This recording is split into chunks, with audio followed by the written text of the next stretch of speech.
Hello my fire friends, welcome to another awesome and fiery fun stream. I'm your host the Infernoman here, and hopefully you're having a wonderful day wherever you're at. So as you can hear right now, I'm still a little under the weather and feeling a little sick, but I am recovering, and either way, the show must go on. So what are we playing this morning? Well, I'm glad you asked. So without further ado, let's just jump into it right now and show you exactly what we'll be playing today.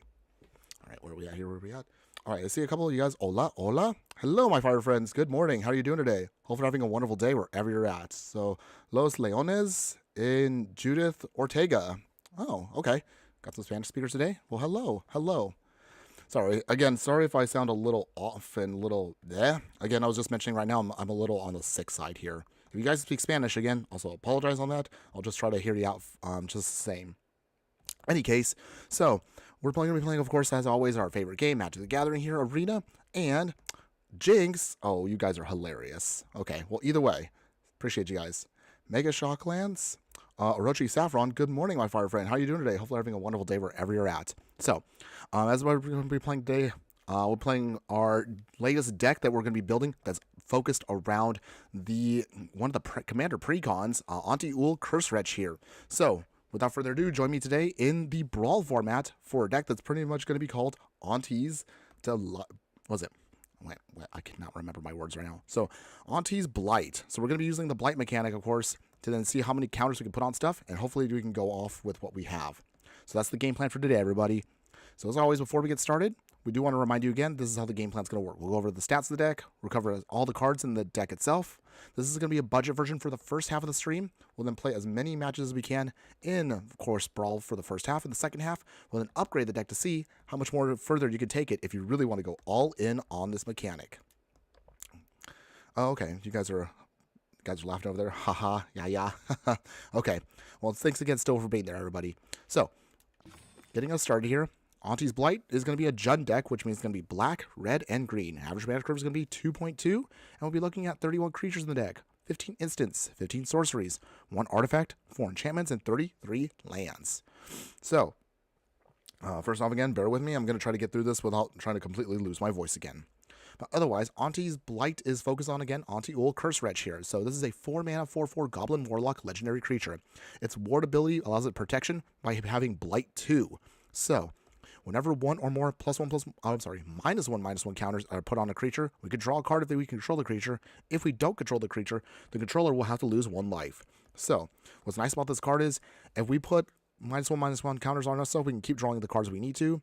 As long as we can put -1/-1 counters on our opponents, we can slowly drain them out for what they have. So that's going to be the game plan focused around that. Even though Auntie Ool is technically not focused on any creature type, because she is a goblin, I figured, you know what, we're going to play with my favorite of creature types. So we're going to be playing with goblins today as our main focal point for the deck. So, going into the 1-drop slot, and let's get this started here. We have some spot removal here with cards like Annihilating Glare, sacrifice an artifact or creature, destroy a creature or planeswalker, or you can pay an additional 4. Excuse me, everyone. Ugh. Oh, that hurt. Okay. Okay. Trying to breathe in and out, trying to make sure I can do this. Vile Boggart here, Goblin Assassin. When the creature dies, put a -1/-1 counter on a target creature. Bone Shards here. Sacrifice a creature or discard a creature and destroy another creature or planeswalker. Mud Button Curse Tosser here for 2/1, Goblin Warlock. Although it can't block, if it dies, destroy a creature with a power level of 2 or less. So nice spot removal for us. Price of Betrayal here. One of our few cards that helps us with counters. So this is actually a sorcery that removes up to 5 counters from an artifact, creature, planeswalker, or opponent. So this can actually be a way for you to kind of take some of the pressure off of one of your cards that has a lot of -1/-1 counters. If you want to, though, you can also use it to minus counters on other things your opponent has, maybe for like a planeswalker or anything else they may have. So kind of flexible for our deck, and actually a card that a lot of people don't realize is really good for this. Requited Hex here. 2-mana instant, destroy a creature with a mana value of 2 or less. If you blight for 1, then you could then also gain 2 life. Shambling Goblin here. When this creature dies, target creature and opponent controls gets -1/-1 until end of turn. So, excuse me real quick. Hold on. Oh, jeez, I gotta blow my nose again. Okay, hold on, everyone. Hold on. Sorry.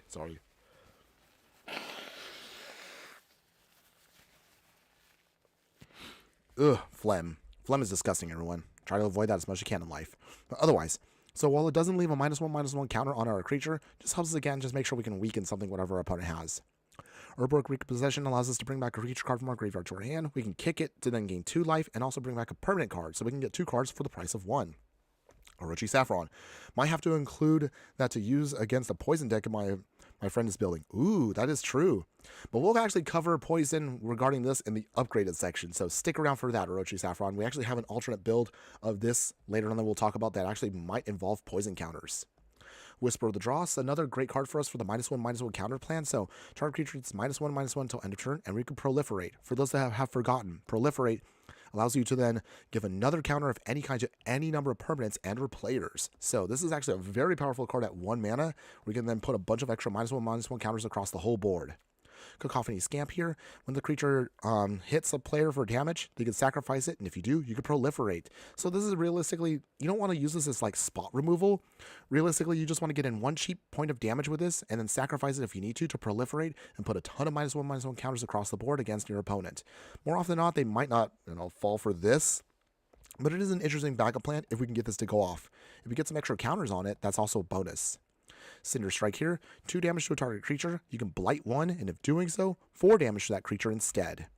Collateral damage, sacrifice a creature to deal 3 damage to any target. So for some of our cheaper goblins, once we're at a point where we don't need them anymore, we need to sacrifice them for value. This is why we're using cards like collateral damage. Goblin Arsonist here, when this creature dies, deal 1 point of damage to any target. So even if it has -1/-1 counters, it can ping something down, which is not too bad. Goblin Blast Runner. Excuse me. Ugh. Ouch. This creature will get +2, -0, and have menace as long as you sacrifice a permanent this turn. So there'll be some moments where we can sacrifice a couple of things to get extra value out of our Goblin Blast Runner. Goblin Grenade here. If we sacrifice a goblin, 5 damage to any target for 1 point of mana, that's actually pretty good value for us. Grease Wrench Goblin here. So discard 2 cards with the exhaust ability and draw that many cards and put a +1/+1 counter on it. So this can be a nice way to give us a little card draw and give us a little extra pump. You can then add a -1/-1 counter on it to then kind of reset it and then use it again for value. Reckless Lackey here. First strike and haste 1/2 Goblin Pirate. Sacrifice it for 3 mana to then draw a card and create a treasure token. So it helps us with pseudo ramping, or you could use that treasure for then sacrificing for other things. Skirk Prospector here. You can sacrifice goblins instant speed and then add red mana to help us with some pseudo ramping. Spikefield Hazard for us. So this is again how we can bolster our land base. So we only have 33 actual lands, but we have a lot of modal lands. So it's either a tap land in a pinch, or then just do 1 point of damage to any target. Go forth here at instant speed, dig out a basic, put it into our hand, or give a creature +2/+2 until end of turn. Ignoble Hierarch, one of our few mana dorks in the deck, and it actually works great for our deck. Goblin Shaman here with Exalted. So you can use it to either add any of the Jund colors we need, and with the Exalted ability, if a creature we control attacks by itself, gets +1/+1 until end of turn. Thirsting Roots, dig out a basic land, or proliferate. Vastified Fortification here, put a +1/+1 counter on a creature, or make it a tap land. In the 2-drop slot here, we'll utilize here cards like Deadly Dispute and Fanatical Offering. Sacrifice an artifact or creature for either of these. For Fanatical Offering, create a map token and draw 2 cards. Deadly Dispute creates for us a treasure token and draws us 2 cards. Drown in Ichor here, -4/-4, a creature until end of turn, and then you can proliferate. Heartless Act is another cool card that's unique and actually really good for our deck. Either destroy a creature with no counters on it, or remove up to 3 counters from a target creature. So you can actually pull away a couple of those -1/-1 counters on one of our creatures to either give it a pseudo bit of pump, or just do that to reset them and then use them for more value. Battlecry Goblin here. Goblins we control get +1/+0 and haste until end of turn. If we swing with enough power, which is 6, then we can create another goblin token that's tapped and attacking with it. Bitter Reunion here allows us to discard a card, and then we can draw 2 cards, then sacrifice this permanent for 1 mana to give all of our creatures haste until end of turn. Blower of Blades here, another unique card for the deck. Put a -1/-1 counter on our creature, and then do 2 damage to that creature's controller, so we can then soften something up and do some extra damage. Gristle Glutton here. So this is one of their cards we could reuse, and then kind of take off the counters, and then hopefully just draw some more cards with it by blighting 1 on itself. Heartfire here allows us to sacrifice a creature or planeswalker to do full damage to any target. Improvised Club does the same thing. Also, you can also utilize an artifact if you need to. Seer Slicer Goblin here. At the beginning of our end step, if we attacked, we can then create another token. Newfound Adventures here /Farseek allows us to dig out a basic. Actually, it doesn't even require a basic. Anything that's a plains, island, swamp, or mountain card for us. Terra Sunder is going to be for artifact and enchantment hate, and it exiles it. If we kick it, it can do anything to a non-land permanent. Boggart Cursecrafter here. Anytime another goblin we control dies, ping it for 1 point of damage to each opponent. Munition Experts here, 2 mana flash. When it enters, deal damage to a creature or planeswalker equal to the number of goblins we control. Dag Blaggett, hello, good morning, my fire friend. How you doing today? Hopefully having a wonderful day forever you're at, and thanks again for joining us today. Excuse me again, because again, still got phlegm here. Hold on one second again, everyone. Sorry. We'll get through this as fast as I can, I swear. Hold on.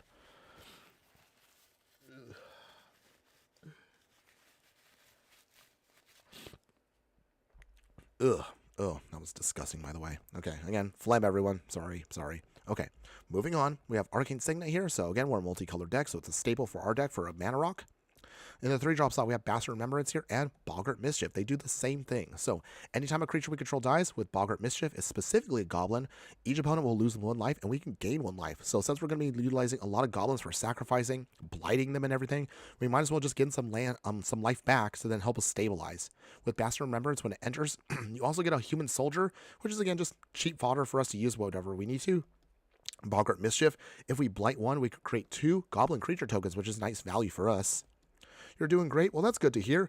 Hopefully I'll be doing better later this week, because again, I'm still recovering from being a little sick. So if I sound a little low and a little soft-spoken, that's why. But again, pros appreciate you being here. All right, so where are we at? Okay, Boggart Trawler here. Great goblin for our deck here. When it enters, you can exile a graveyard, so great graveyard hate, or you can just make it a land in a pinch. Cartouche of Ambition here. So this is an aura that allows us to put a -1/-1 counter on a creature, and given an enchanted creature, we have +1/+1 and lifelink. So again, good for stabilization.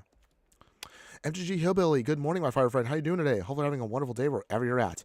Early access is February 25th, you say? Well, thanks again for bringing that up, because I definitely got to once again bug Wizards of the Coast. Someday they have to give me early access. So thanks again for bringing that up, my fire friend. I got to again just spam them full of emails until some way, somehow, they will get to me. But again, hopefully you're having a great day. How's your weekend been so far? I know you've been streaming quite a bit as always, so hopefully you've been having a lot of fun. I'll try to see if I can pop in when I can, but again, apologize when I can't do it. But every so often when I can, I'll try to say at least hello for a little bit. Okay. Any case, we're moving on. So we also are going to use like Grub here, Story Matriarch, that flips into Grub Notorious Auntie. So this is actually another one of our aunties from Lorwyn here. So she's a legendary goblin warlock with menace on one side. And it says, when this creature enters or when it transforms, return up to 1 goblin card from your graveyard to your hand. Notice that it says goblin card, so it doesn't have to be a creature. It could be something like our Kindred enchantment here, Boggart Mischief, which is actually really sweet for us. But otherwise, by doing so, we could then pay 1 and flip her into Notorious Auntie. In this form, when she attacks, blight 1. If you do, create a tapped and attacking token that's also a copy of the blighted creature. So this could actually be a nice way to get more value out of the deck if we want to, by then transferring her back and forth. This will allow us to have our deck be a little more grindier as the game progresses. Render Inert here, sorcery speed, remove up to 5 counters from a target permanent, and then draw a card. So another way for us to reset some of our creatures if they have too many -1/-1 counters on them. Wretched Wretch here, so when this creature dies, if it has a -1/-1 counter on it, returns to the battlefield, and it loses all abilities. So this could be another card for us to help just reset things and utilize for more sacrifice value. Splendid Agony here. Distribute 2 -1/-1 counters amount to 2 target creatures, and it's at instant speed, so you can use it on yourself or use it on an opponent. Wart Eye Witch here, Goblin Shaman. Anytime another creature or this creature or another creature we control dies, scry 1. So it helps us again just filter through our deck to make sure we draw into what we need. MTG Hillbilly, doing good, Dag Black. I'm good. Oh, okay, you are Dag Black. Okay, so good to know. Okay, you got some alter egos there. You guys are sneaky, by the way. I lose track of sometimes some of you guys have like alternate accounts, but good to know. Good to know. Orochi Saffron, I wanted them to do another Phyrexian set. I love those guys. Oh. I don't know if we're ever going to see Phyrexian again. I know after the big storyline that ended in 2023 with the whole war and everything, I don't know. We might see something. I mean, technically, while they did defeat the Phyrexians and Mirrodin, for the most part, is okay now, there is a lot of fallout from that whole thing that we're feeling so far still in the story. I don't know. We might see it. Who knows? I'm going to have to dig through the storyline a little bit more to see how that looks and what is possible in the future. Obviously, again, never say never, because you never know what happens. Okay, Riraku from Megashock. Oh, okay, that's right. I was like, wait, Orochi Saffron. I feel like I know. Okay. So you were from the site from Megashock. Well, thanks again for stopping by, my fire friend. Good to hear that you actually did stumble upon me. I know there was that discussion going on in the forums. And I mentioned, someone pinged me and was adding me that mentioned that, you know, I do content like this. So yeah, glad that you were able to stop by. Appreciate that. Okay, sorry, I'm losing my composure here. Hold on, where am I at? Okay, there we go. Choking Miasma here. So this is one of our small level wraths. Does -2/-2 to all creatures until end of turn. If the spell is kicked, you get a +1/+1 counter on a creature we control. So again, we are on a budget, so this is a decent wrath for us to then wipe away some of the weaker stuff. Gem Palm Incinerator here, a classic goblin, cycling, and then when this cycle the card, you can do X amount of damage to a creature, where X is the number of goblins on the battlefield. So this can be spot removal for us at instant speed. House Squad Heavy here allows us to get creating goblin tokens. It gives all of our goblins haste at the beginning of our end step. At the beginning of combat, make that token. It has haste, and it has to attack though. However, if we hit max speed by using the start of your engine's mechanic, we can then tap this House Squad Heavy to add mana equal to the number of goblins we control. So this could be a great ramp card once we actually get this to go off. Passionate Mons here. So 3 mana 2/2 Goblin Warrior legendary creature. When this card dies or another goblin we dies, Passionate Mons will deal 1 damage to any target. For 4 mana, which is a little pricey, but if it's doable, you can sacrifice a goblin to create more goblins. So you can create for us a small little sacrifice engine here if you need to. Okay. Squee Dubious Monarch here. Hold on. Ugh, I hate Fleb, by the way. Hold on. Ugh. I probably feel like I shouldn't be streaming right now, but hey, show's got to go on, and I've already skipped a day, so I got to at least try to fire off. So hang in there with me, everyone. We're almost done. Staying busy, MTG Hillbilly. Well, that's good. That's good. Keep it going right there. Hopefully, again, I'll see you again, maybe in early access at the end of the month. I realize now, wow, it's February already. Man, time is flying. It feels like it flies faster when you're older. I don't know. I don't know how that goes, but it is what it is. Roach's Saffron. I think the oil is still out there, so Phyrexians could possibly come back. That is true, though. I mean, the oil remnants do exist across various planes. So we'll see. We'll see how it goes. My original thought was, I don't know, they were going to maybe hype up another character to become a new big baddie in the future. Originally, I thought Ashiok could move up as a bigger threat and then create a mass army of nightmares and horrors. At least that's what I thought would actually be kind of cool with that. But I don't know where they're going with the story. Because it feels like now that we've defeated a lot of big baddies, there's not that many enemies out there for the story to continue. But I don't know. We'll see. They're right now playing around with the whole worlds and like jumping to different stuff and everything, which I know that kind of is supposed to explain the universes beyond, but I don't know. We'll see. It just feels like it's a jumble right now. But in any case, going back to, again, the deck itself, Squee, Dubious Monarch here, has haste, Goblin Noble. When it attacks, create another token. So this is another way with this. House Squad Heavy. We have a lot of cards in the deck, like Seer Slicer Goblin. It helps us create tokens that we can use to put -1/- counters and get more value out of. If you need to, however, you can cast this card from your graveyard by paying 4 mana and exiling 4 other cards to then keep this going. So this can be a good card for us. Sundering Eruption here. It can either be a land if we needed to, or use it as land hate. Our opponent may have to dig out a basic, but that's fine, because again, we just want to get rid of maybe a creature land we also don't want to deal with. Goblin Warchief here, a classic goblin for us, makes all of our goblin spells 1 less to cast, and gives all of our goblins haste, so it helps us then cheapen the cost. Squee the Immortal here. Since we're going to be using Blight quite a bit, this is a perfect target, because this card can be cast from your graveyard or even from exile, so it doesn't matter where the card goes. No matter what, you will always have Squee to cast. Ball Again Recovery. Either use this as a tap land or use it to bring back a card from your graveyard to our hand. Carnivorous Canopy here destroys an artifact, enchantment, or a creature with flying. If the mana value is 3 or less, we can proliferate. Eclipse Boggart here. So this is a trickier one to cast, but if we can dig into 4 cards into our library and pull out a goblin, swamp, or mountain card and put it into our hand. Grumgully the Generous, one of my favorite goblins here, because every non-human creature we control enters with a +1/+1 counter on it. So with this, you can get a free little bit of pump for our creatures, and again, you can then Blight, so that actually kind of counters itself out, which is actually kind of neat with how the -1/-1 counter and +1/+1 counter combo works. Champion of the Weird. So this is actually a really cool finisher for our deck. It's a Goblin Berserker. When you bring this in, you have to behold a goblin by either pointing to a goblin you have on the field or reveal one from your hand, and then you exile it. By paying 1 life at instant speed, you can Blight 2, and target opponent has to Blight 2 after, as well. Actually, I realize this is only sorcery, but it's still fine. It works just the same. Once this card leaves the battlefield, you then bring back the exiled card. But this can help us just soften up our opponent a ton once we start blighting everything. Sling Gang Lieutenant here, another great finisher for our deck. 4 mana, 1/1 goblin. When it enters, create 2 tokens, and then by sacrificing a goblin, we can then make an opponent lose 1 life, and we can gain 1 life. So this can be another way if we have a whole giant board, just drain our opponent at instant speed and keep sacrificing goblin after goblin to then do more and more damage and hopefully win the game. Fellow the Profane, a great card for us, can either be a land if we needed to, or just use it as spot removal. Goblin Ringleader here, 4 mana to then dig 4 cards into our library and then pull all the goblin cards revealed this way into our hand. So this can refuel our hand pretty quick if we have a good draw. Sourred Auntie here, 4 mana, 4/3 Goblin Warrior. When it enters, Blight 2. By doing so, create 2 goblin creature tokens. Rochi Saffron. Oh, that's a hold on. S3PZG, what's up? What's up, my fire friend? Good morning. How you doing today? Hopefully having a wonderful day wherever you're at. Again, apologize right now because my voice is not the best, but again, we're still going to try to see if we can get the stream to go off. Hopefully by midweek, later this week, I should at least hopefully be recovered. I'm still in recovery mode, but I'm doing a little bit better. 2 days ago, I don't know how I did it, but I managed to get a stream off, but I sounded terrible. But thanks again for being here. How you doing today, though? While you take time to answer me all that, our final card here is Grub's Command. 5 mana, Kindred Sorcery Goblin. Choose 2. Create a token that's a copy of a goblin. Target creature's target player controls get +1/+1 in haste until end of turn. Destroy an artifact or a creature, or mill 5 cards and put all the goblin cards milled that way into our hand. So it does a little bit of everything for us. If we can get copies of this would be a great card to reuse. And then as far as the mana base is concerned, again, this is a budget deck, but we will do an upgraded deck a little bit later on. Bajuka Bog here for Graveyard Hate.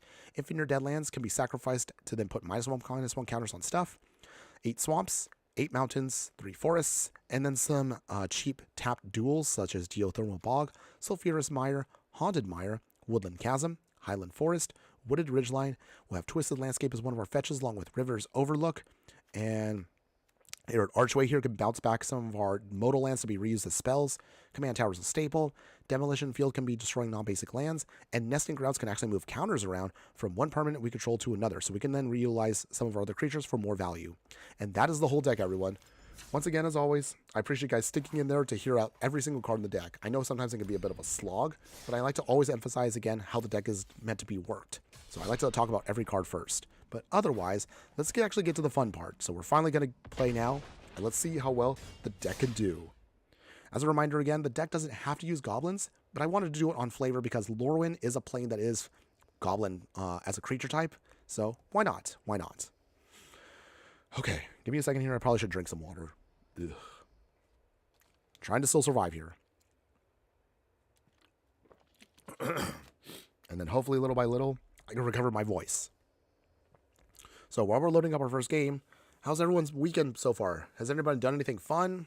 Doesn't have to be Magic related. How's the weather also in your areas, everyone? I know right now, if you're on the East Coast right now, that winter storm sounds like it's been brutal for you guys.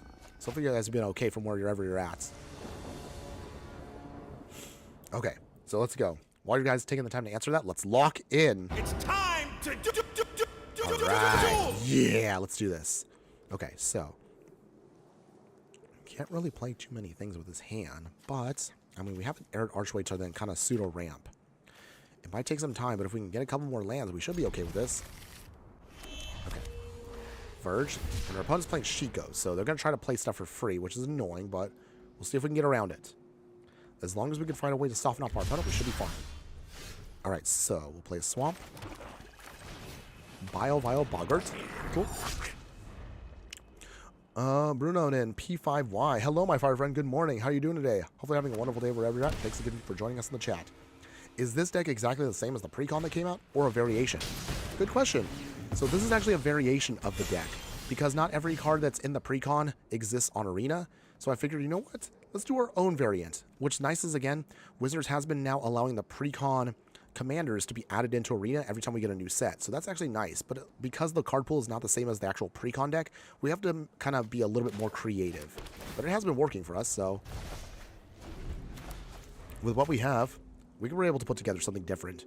So the only difference with our deck versus the pre-con is ours is more goblin focused. It doesn't have to be, but I wanted to do it for flavor purposes. So I was like, you know what, why not? I'll do whatever it takes. Let's see. Okay, so we've got Brawl to deal with here, but thankfully we do have an option to stop Brawl. So we'll use Bone Shards. Bone Shards, and then we will throw away, what do we throw away here? I think we'll throw away the Blast Runner because we don't really have a way to use him right now. All right, so he's down. That's good.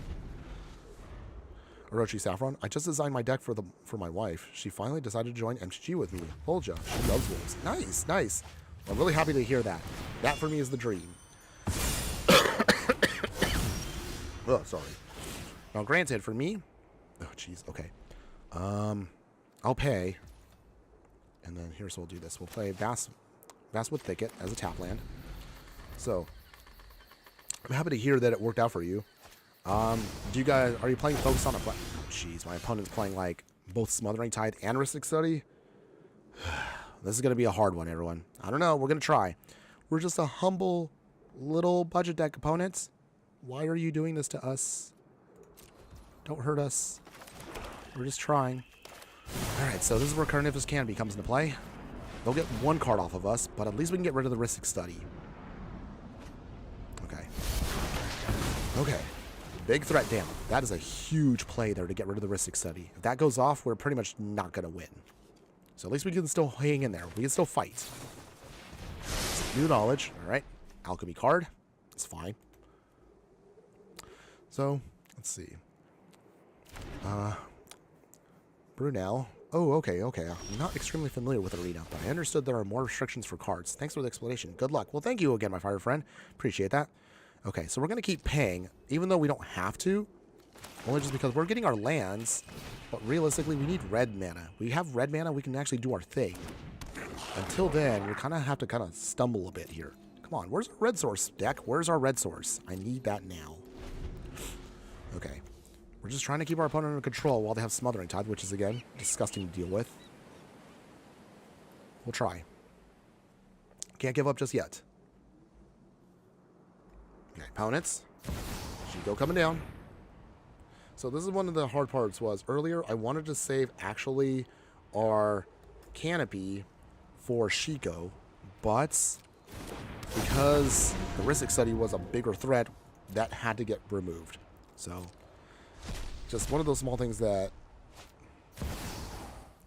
And they reused it anyway. Alright, so they got a copy. Dang it.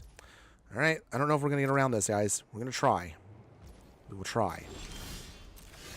Alright, and we're running out of time here because I still can keep paying. But... Alright. For the Cavern Souls. Not that we need to do that. But we just gotta at least get a red source. And this at least ensures us we'll get one. Okay. Opponent takes out theirs. We'll take action. And then we'll get our red source. Alright, so we finally get our mountain. Okay, and then from here...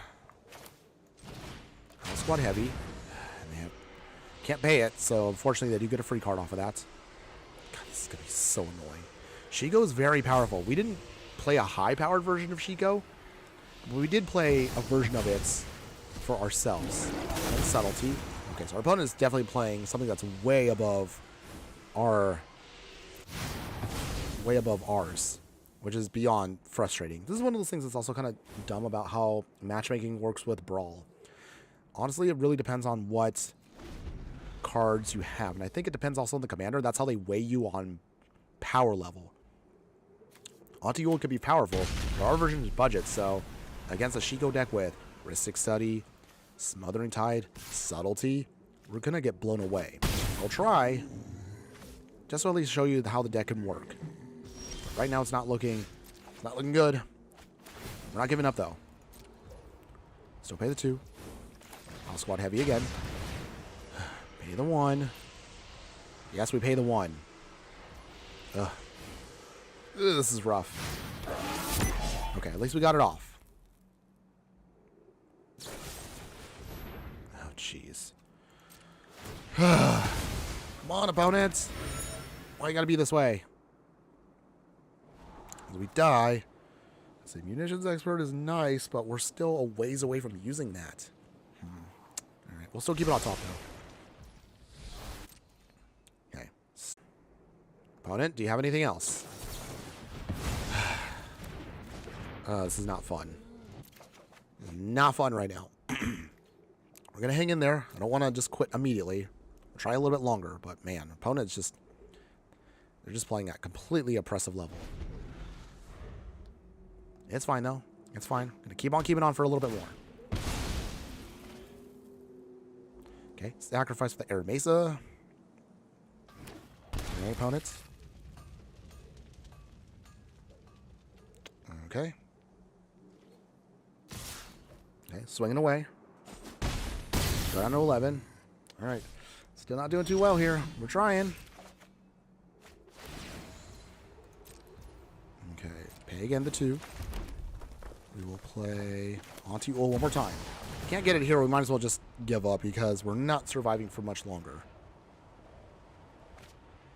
All right. They get a card. Come on, opponents. Just let me do this. Please. Please. I'm sick. Help me out. Okay, forget it. I can't deal with this. This is too oppressive and it's not fun. I'm sure they're having a lot of fun out there, but... That's rough, buddy. Yeah, that was rough. Ouch. Okay. Okay, we're going to shake it off. Not a big deal. We're going to try it again for another one. But man, that was just brutal. Oh. Only my phlegm right now was worse than that deck. Okay. Shaking it off. Trying again. So. Ugh. Hopefully, at least with every cough, I'm getting a little bit more progressively better. But okay, let's get this going here. So we are playing against what's it? What deck is this?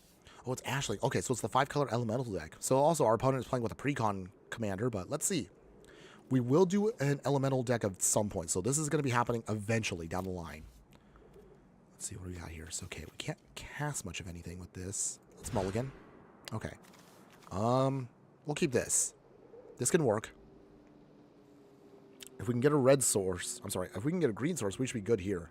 But that might be a little bit harder to get than I thought. So we'll play with Sulfurous Mire. Okay, opponent, what you got? Opponents.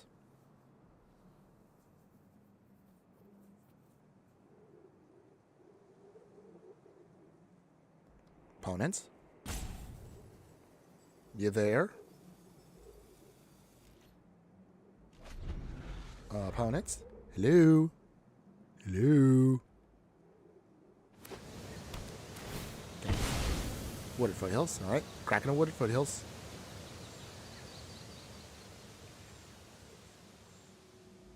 What they're digging out. All right. They got their trio. We drew Vile Boggart. Actually, we'll do it this way. We need to actually ramp for our lands. So first off, let's get out Bitter Union.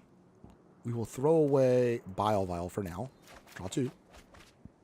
Not quite what we needed, but it's okay. He's scared? Might be. Who knows? He probably didn't think he was going to face off against a precon as well. But I don't know. We'll see what our opponent's going to try to do here. Okay, Blood Crypt. Ooh, they got the Farseek already, so they're ramping. They're doing a pretty good job of ramping right now, so let's see how that's going. Okay, so with that, Mountain and Coffee Scamp.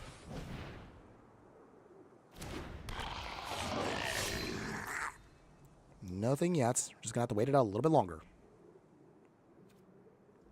Okay, opponents. Anything else? Okay. Just checking to see if they had any free spells. Okay. So, based on the timeline now, and I can't believe I'm saying this. So, in, what is it, 2 weeks? They're supposed to be spoiling, or at least going over the remaining of cards from, what is it, Teenage Mutant Ninja Turtles? Real talk. Be honest with me. Are you excited for Ninja Turtles coming into Magic the Gathering? Are you a fan of the Turtles? Let me know in the comments, everyone. I would like to hear from that, because we are going to be getting that soon. It sounds like a lot of people are kind of divided on this one, too. A little bit more than, say, are we good? Okay, I think we're still good. We had a little bit of a hiccup there. Ugh. Sorry if there was a quick disconnect, everyone. Oh, jeez. I hate when that happens. All right, so let me know if you're still there, everybody, because I think we had a quick disconnect here, but I think we should be okay. All right, so with that, we will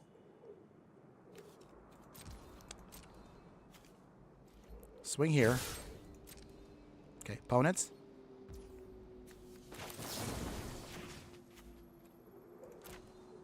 Put some counters on it, soften it up. Alright, do some damage. Down to 17. So this time we'll sacrifice Scamp.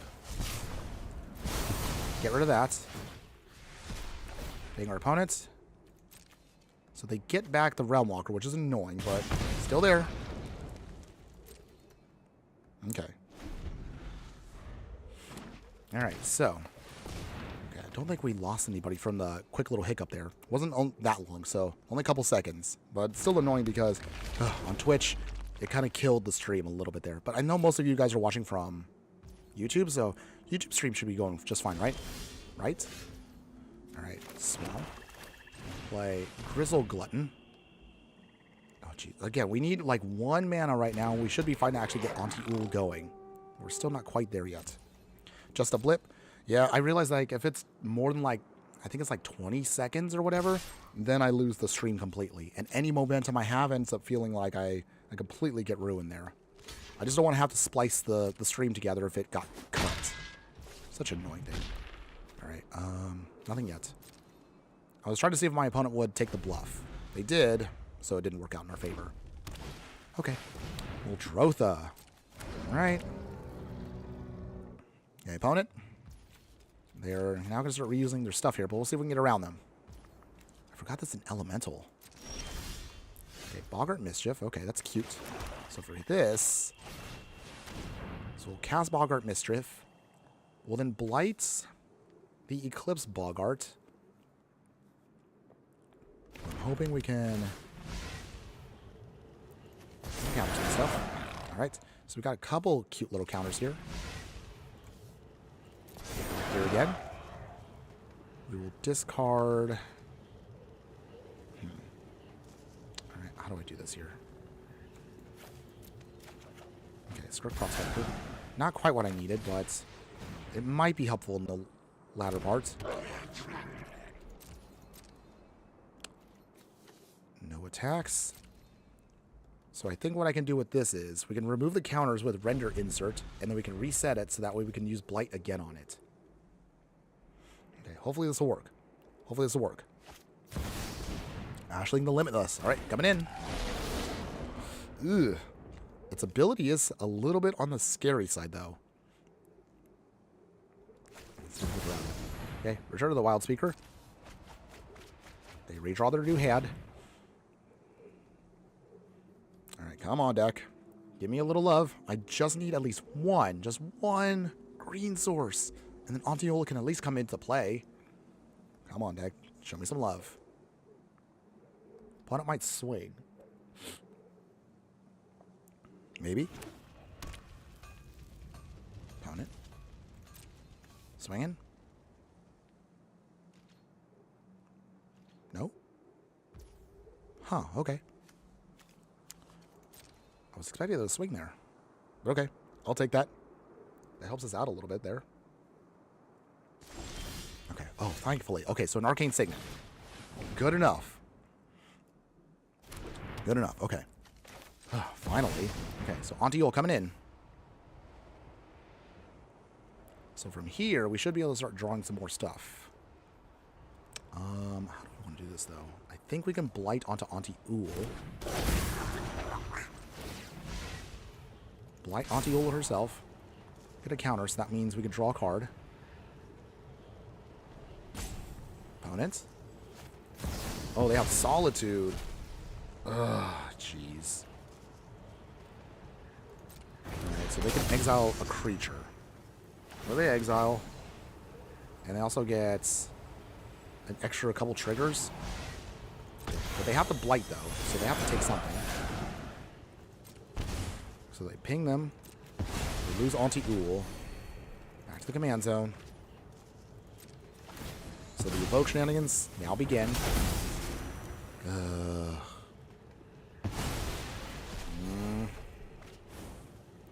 What do we discard? What do I want to do? Okay. I think we'll throw away the Render Insert. Draw the card. Alright, our opponent here also is going to be a little bit dirty with cards like Solitude.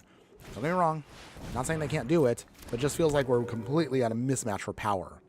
But that is, of course, playing on a budget arena. It just comes with the territory. Not a huge deal, though. We have had many games where we've been able to outdo higher powered decks with lower powered budget decks. But it does, again, it just happens to be that way today. Alright, Rottenmouth Viper. Another card I do like, but oh man. Let's see. Sacrifice that. Oh jeez. Okay, so what do we sacrifice now?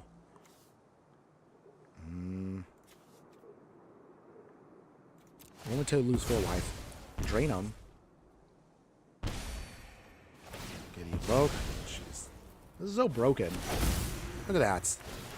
It's still going. Alright, we'll lose 4 more life. And, oh, jeez. Oh, man, this literally could kill us here. Another 4 life. Down to 18. Like, if you know how to build around Ashling there, this card is absolutely bonkers. I mean, you can see it kind of go off as is. Come on, opponents. Anytime now. Okay. Is that it? Are we done? So let's see. For those that don't know, okay, elemental power, evoke 4. A swing. They get another counter on it. So, jeez. Lose 8? Not good. So I think we're only down to 1 turn now. There's no way we're going to be able to survive multiple iterations of these elementals. The evoke on them are just way too strong. Also with that Mechanical Harmonicon, that's what did us in. Okay, is that it, opponent? You got any more? Maybe? Yes? No? Dark Ritual? Oh, jeez. What's coming up next? Ugh. Opponent here is just completely overdone us here. It's all good, though. It's all good. I mean, if you guys have played against Ashling, you probably already know. Yeah, so they're going to play again Rotten Mouth here. Okay, well, I think I might just have to just cap it here.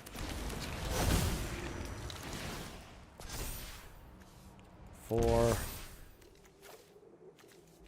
Lose 2 cards.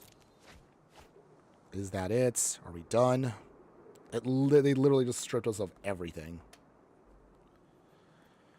Whew. Well, while we completely get obliterated here, quick question for everybody. Is there a new deck y'all been building around? What have y'all been brewing recently across any formats? Whether it's Arena, Paper, anything like that? Let me know, everyone. We'd like to know about what you're trying to build around. Okay, so we got card in first Canopy, but it doesn't matter at this point. We have completely lost control of this game. I'll play Auntie Ool one more time, but that's it. I think we're completely wrecked here. Come on, opponents. Please respond. Maybe? Opponent, are you there? You were there just like 2 seconds ago. Okay, you know what? Fine. I'm just going to drink a little bit of water while I'm waiting here. But otherwise, yeah, let me know what is your current brews you're focusing on, everyone. I would love to hear from you on what you're trying to build.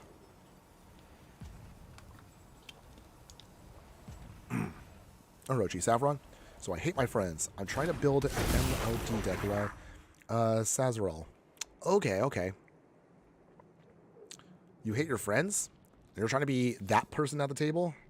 Devious, by the way. Okay, so Blight here 1. Just out of desperation at this point. There's really not much anything else we could do. I don't think there's any card in our deck right now that could stop our opponent. Honestly, I'm just trying to do it right now just because they're timing out, so might as well just get a free turn off of it. Assuming our opponent's there. Opponents? Hello? Opponents? Cookie! Hello, my fire friend. How you doing today? Hope you're having a wonderful day wherever you're at. Thanks again for joining us today. Okay, Battle Cry Goblin. I can play that, but that's pretty much it. Alright, well, we tried, everyone. We tried. With Dang. Our opponent just completely blew us away with Ashling here. Ashling's a really good card, though. I am looking forward to building around our version of elementals once we get near the end of February, because we'll be doing this as our final... This will be our final deck tech once we get to Ninja Turtles. So FYI, that is the game plan. Usually I like to always end the streams now, or at least the final live stream of a set with a 5-colored commander. Usually I try to do that as a bit of a fun, go huge kind of thing. Crawfish Cigarette, yo, good morning, my fire friend. How you doing today? Hope you're having a wonderful day wherever you're at, and thanks again for joining us today. Again, for those of you that are jumping in right now, apologies, because again, my voice is still not 100%, but I'm trying to see if I can get back into the swing of things. You also just came in time to see me completely get shreked by our opponent here. Like, seriously, their elemental deck is just so good.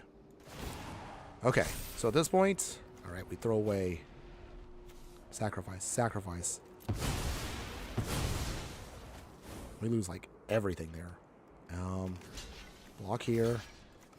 Doesn't even matter because the Mole Drifter kills us. Oh, well. You're good things? Well, I'm glad to hear that, Cookie. Orochi, they're already that person at the table. We're absolutely vile to one. Oh, so you guys are all just completely...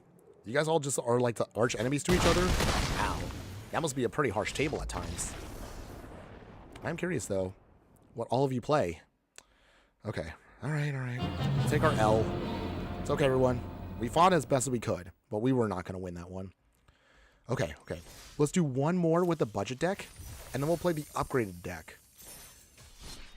Unlike our previous upgraded decks, the upgraded deck for this one is going to be very, very different from our basic one. But there's a specific reason why, and I'll talk about that once we get to that after this game. But otherwise, as we're loading up the game, everyone, if you are still enjoying the content, whether it is me completely losing every single game, or if you do enjoy budget deck techs in general, show some love if you haven't already done so. Please like, follow, and subscribe wherever you're watching the content so you don't miss out on any gameplay, booster pack openings, deck techs, live streams, and so much more.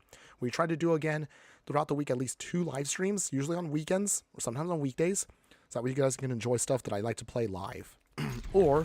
if nothing else, if you want to show some extra love, we do have a Patreon where we try to throw up some exclusive members-only videos, whether it's there or paid memberships on YouTube. Or for free, just join us over on our Discord.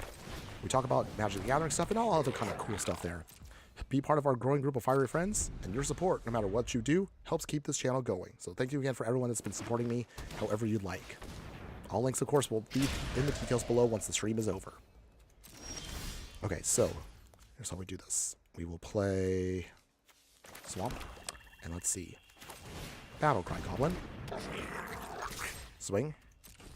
So, from here, if we can get a little bit more oomph, or at least we can get one more, if we can get at least one more land, House Squad Heavy should be able to help overrun our opponent. They're playing with Ignis from Final Fantasy. Okay. I haven't had a chance to play with him, but he seems like a solid card if you want to play on a budget. Interesting food commander if you want to try him out. Orochi, the average cost of my decks are around 80 bucks. Both of my friends are around 300. Wow. I have a couple of more higher powered decks that are more expensive. I think my most expensive deck is my Jun Sacrifice deck at like 350 right now. I obviously didn't spend 350. It originally, when I was building it, equaled out to about maybe like 200 by the time I was done. But that deck was done in like 2018 and it's just gotten upgrades over time.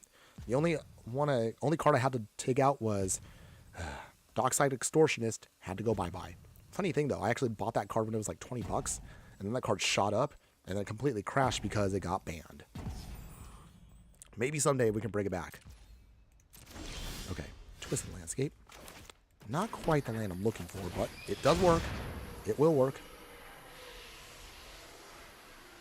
Okay, opponent. Okay. So we got a little bit more oomph in. Oh, opponent! Oh, we were about to actually go off there. The one game I was actually going to be like, oh, yay, we're finally going off here. But okay. It is a win, so I count that. A win's a win. I guess our opponent didn't get their lands. It's all good. Okay. As I did state, that was going to be our final one for budget. So let's now take the time to actually talk about the non-budget one, which is a little bit different than our original. So what if we actually wanted to invest a big chunk of rares, mythics, or even if you want to do this in paper, more money into the deck? So this version is going to be an upgraded version of the actual deck itself. Let's see. Oh, Orochi Saffron. So one friend had about 7-8 angel decks, including Glissa and Avacyn. Another had a nasty Edgar Markov vampire deck and an upgraded version of the Blame Game. Not to mention Exquisite Blood, Sanguine Bond, Infinites. My most expensive deck is my Arabella Heir Apparent deck. I picked up a lot of the cards that was in Japan, which made them cheaper. Ooh, good to know. I actually do want to build an Arabella budget deck for Pauper Commander. Just at least one. And Arabella is actually a really, really strong card. She good. Scary doll, by the way. Very scary. But okay, before I ramble on about that, and I'll go back to the chat in a second, everyone. So this version of Auntie Ool, this version is very different because the upgraded one, we don't care about goblins anymore. Because realistically, goblins wasn't like a nice little fun flavor for the deck. But if you really want to power up this deck, you really want to focus on two things. Auntie Ool's ability, which is -1/- counters. We want to spread those counters as much as we can. And by doing so, we want to kind of go in on Proliferate. But with Proliferate, we do have cards that actually do take advantage of that. And also, we're going to now upgrade the deck with a new win con in case of we can't get there with Beatdown, Life Gain, and Drain shenanigans. So the second version of the deck here with upgrades here is going to take advantage of Toxic and Poison counters. I know. Some of you are going to be like, Poison counters again? But it really does play well into Auntie Ool's ability. Because Auntie Ool's ability, once we start spreading -1/- counters, if we can get 1 or 2 poison counters on our opponent, we can start proliferating very quickly and then spread around poison counters. We can proliferate -1/- counters and just go off with our opponent here. So that's the whole game plan. This version, of course, since almost the entire deck has been overhauled, I don't want to cover every single card, but I will talk about key cards that will make this deck a lot more stronger. So obviously we got to throw in 2 big cards here. The Scorpion God finally has his time to shine. Our Scorpion Boy here, finally, probably the most weakest of the Amonkhet gods, finally has his home. So the Scorpion God here, whenever a creature with a -1/- counter on it dies, draw a card. And he could spread -1/- counters himself. If he dies, just bring him back to your hand. So he's pretty much very hard to get rid of. So I love this card, and it's perfect for the deck, of course. Other card that's going to help us out is Hapatra. These are actually in the pre-con, by the way, but they're perfect for us as an upgrade if you want to spend the rares. Human Cleric here. Anytime we deal combat damage to a player, put a -1/- counter on a creature. We actually don't want to attack too often with Hapatra, so there's an alternate way. With Auntie Ool's ability, anytime we put -1/- counters on stuff, we can draw cards against our opponent. We could then add snake tokens with Death Touch. So this is a great way for us to kind of also provide a good game plan for us. Good key cards for the deck will be Obelisk Spider here. So this is not even an expensive card. This is a budget card. 3 mana, 1/4 Spider with Reach. Whenever this creature deals combat damage to a creature, put -1/- counters on it. Anytime you put a -1/- counter on a creature, each opponent loses 1 life and you gain 1 life. So this is life gain and drain just like Bastion of Remembrance. So that's actually a really solid card for us. Wait, hold on. Oh, that one hurt. But okay, sorry. But seriously, that can help us out as well. As far as ways we can kind of balance ourselves so we don't overdo it with -1/- counters, Glissa Sunslayer, great card for the deck. Phyrexian Zombie Elf, First Strike and Death Touch. Anytime she deals combat damage, draw cards, destroy enchantments, or remove 3 counters from a target permanent. So this can help us take care of some of those -1/- counters on our creatures and refuel them so we can keep using our engine pieces over and over again. Other key cards, of course. Now this is technically already built into the pre-con, but it's actually not built into the arena. So just if you want to spend 1 mythic, get the Reaper King No More. Perfect for the deck, of course. And you can also use this as your alternate commander if you'd like to. Other cards that will help us out here with proliferating and counters. Vraska Betrayer's Sting, great card for us. We draw cards and lose 1 life. Proliferate for the 0 cost. Well, this is also another awesome card for us to then just put poison counters and spread them around. Other cards that will help us out here, Yawgmoth, Tyrant Physician, a nasty card here. Pay 1 life, sacrifice another creature, putting a -1/- counter on another target creature, drawing cards. You can discard cards, proliferate, does everything for the deck. So really powerful engine piece for us. Since we're going to be focusing a little bit more on Toxic and proliferating, we want to make sure we can also find ways to spread poison counters, even if we aren't utilizing, say, for example, like Proliferate itself. So we have cards like Vraska's Fall here, making sacrifices and poison counters. We'll utilize cards to rebuild ourselves to persist and -1/- counters on ourselves. Finn the Fangbearer's in the deck, so of course, more counters. One card that's also another sneaky card for us is the Ozolith. So this card is actually unique for our deck. So, with this deck here, Legendary Artifact, and it's only 1 mana, very expensive also in paper. So if you can afford it, whenever a creature we control leaves the battlefield, if it had counters on it, put those counters on the O's list. So say like we sacrifice a creature that has -1/- counters from Auntie Ool, we could put the -1/- counters and bank it into the O's list. At the beginning of combat, if it has those -1/- counters, you can put those on another target creature. And it doesn't have to be your creature. It can be any creature. So we can put -1/- counters and distribute them to an opponent's creature, softening them up, or even killing them instantly. So that could be another fun way for us to spread around the love, if you will, and just mess with your opponent. Again, it is tricky to do because remember, this will also put on +1/+1 counters as well. So be mindful of that when you use the card. But if used correctly, this can be a devastating piece that's very hard for your opponent to interact with. Now, other cards that help us out with spreading stuff around, Soul Scar Mage here, because anytime we deal damage from a source, -1/- counters can go on stuff. Other cards that will help us out here with some of our game plan here. I'm trying to see what are some of our other key pieces here. Hexing Squelcher. So again, it is a goblin. Ironically, it actually is good for the upgrades because this spell can't be countered. So it helps us make sure that our spells can be uncounterable against blue decks. So that's the reason why we want it. Otherwise, most of the other creatures have been removed in favor of cards that have Toxic. So that's mostly the reason why we're going to be utilizing those instead. Other cards that can help us out here. I'm trying to think, like Innkeeper's Talent. This may look a little weird for the deck, but hear me out for a second here. So Innkeeper's Talent is actually kind of cool because this card at the beginning of our end step could put +1/+1 counters on a creature. Keep in mind the +1/+1 counters will counter the -1/- counters. So you can then get rid of both counters and reset your creatures to add counters to them and get more value out of them. Finally, the only other card I want to highlight real quick is going to be Nest of Scarabs. So anytime we put -1/- counters on a creature, we can create that many black insect creature tokens. This can help us go wide, create from us more chump blockers. We can use this in a bunch of different ways to then just keep our game plan going. So those are sweet cards for us. As far as the other upgrades for the deck, it's all on the mana base here. So we're going to get rid of a lot of our basics here in favor of more actual strong lands. So use cards like Spymaster's Vault, Sokazan Crucible Defiance, Beseiju. We'll throw in all of the rare duels we can muster up. So the shock lands like Blood Crypt, Surveil lands like Rackus Theater. And we'll throw in all the others here. We'll throw in a Triome, Zero Taurus Proving Ground. We'll throw in real fetch lands now. So Bloodstained Mire comes in, Wooded Foothills, of course. We have also cards like Reflecting Pool here, then can tap for the mana we need. And of course, for our decks, Jun, Yami Vaya, and Urborg are perfect for the deck because they can make all of our cards swamps and forests for our lands. So that should make fixing a lot easier for us. But otherwise, that is the upgraded plan, everyone. So with that, now let's take the real deck into the Brawl format and let's see how well it can do. Okay, so we've only had one legit win today, but let's see if we can actually get some real, much better wins with our upgraded deck. Hopefully we should be able to then perform much better now.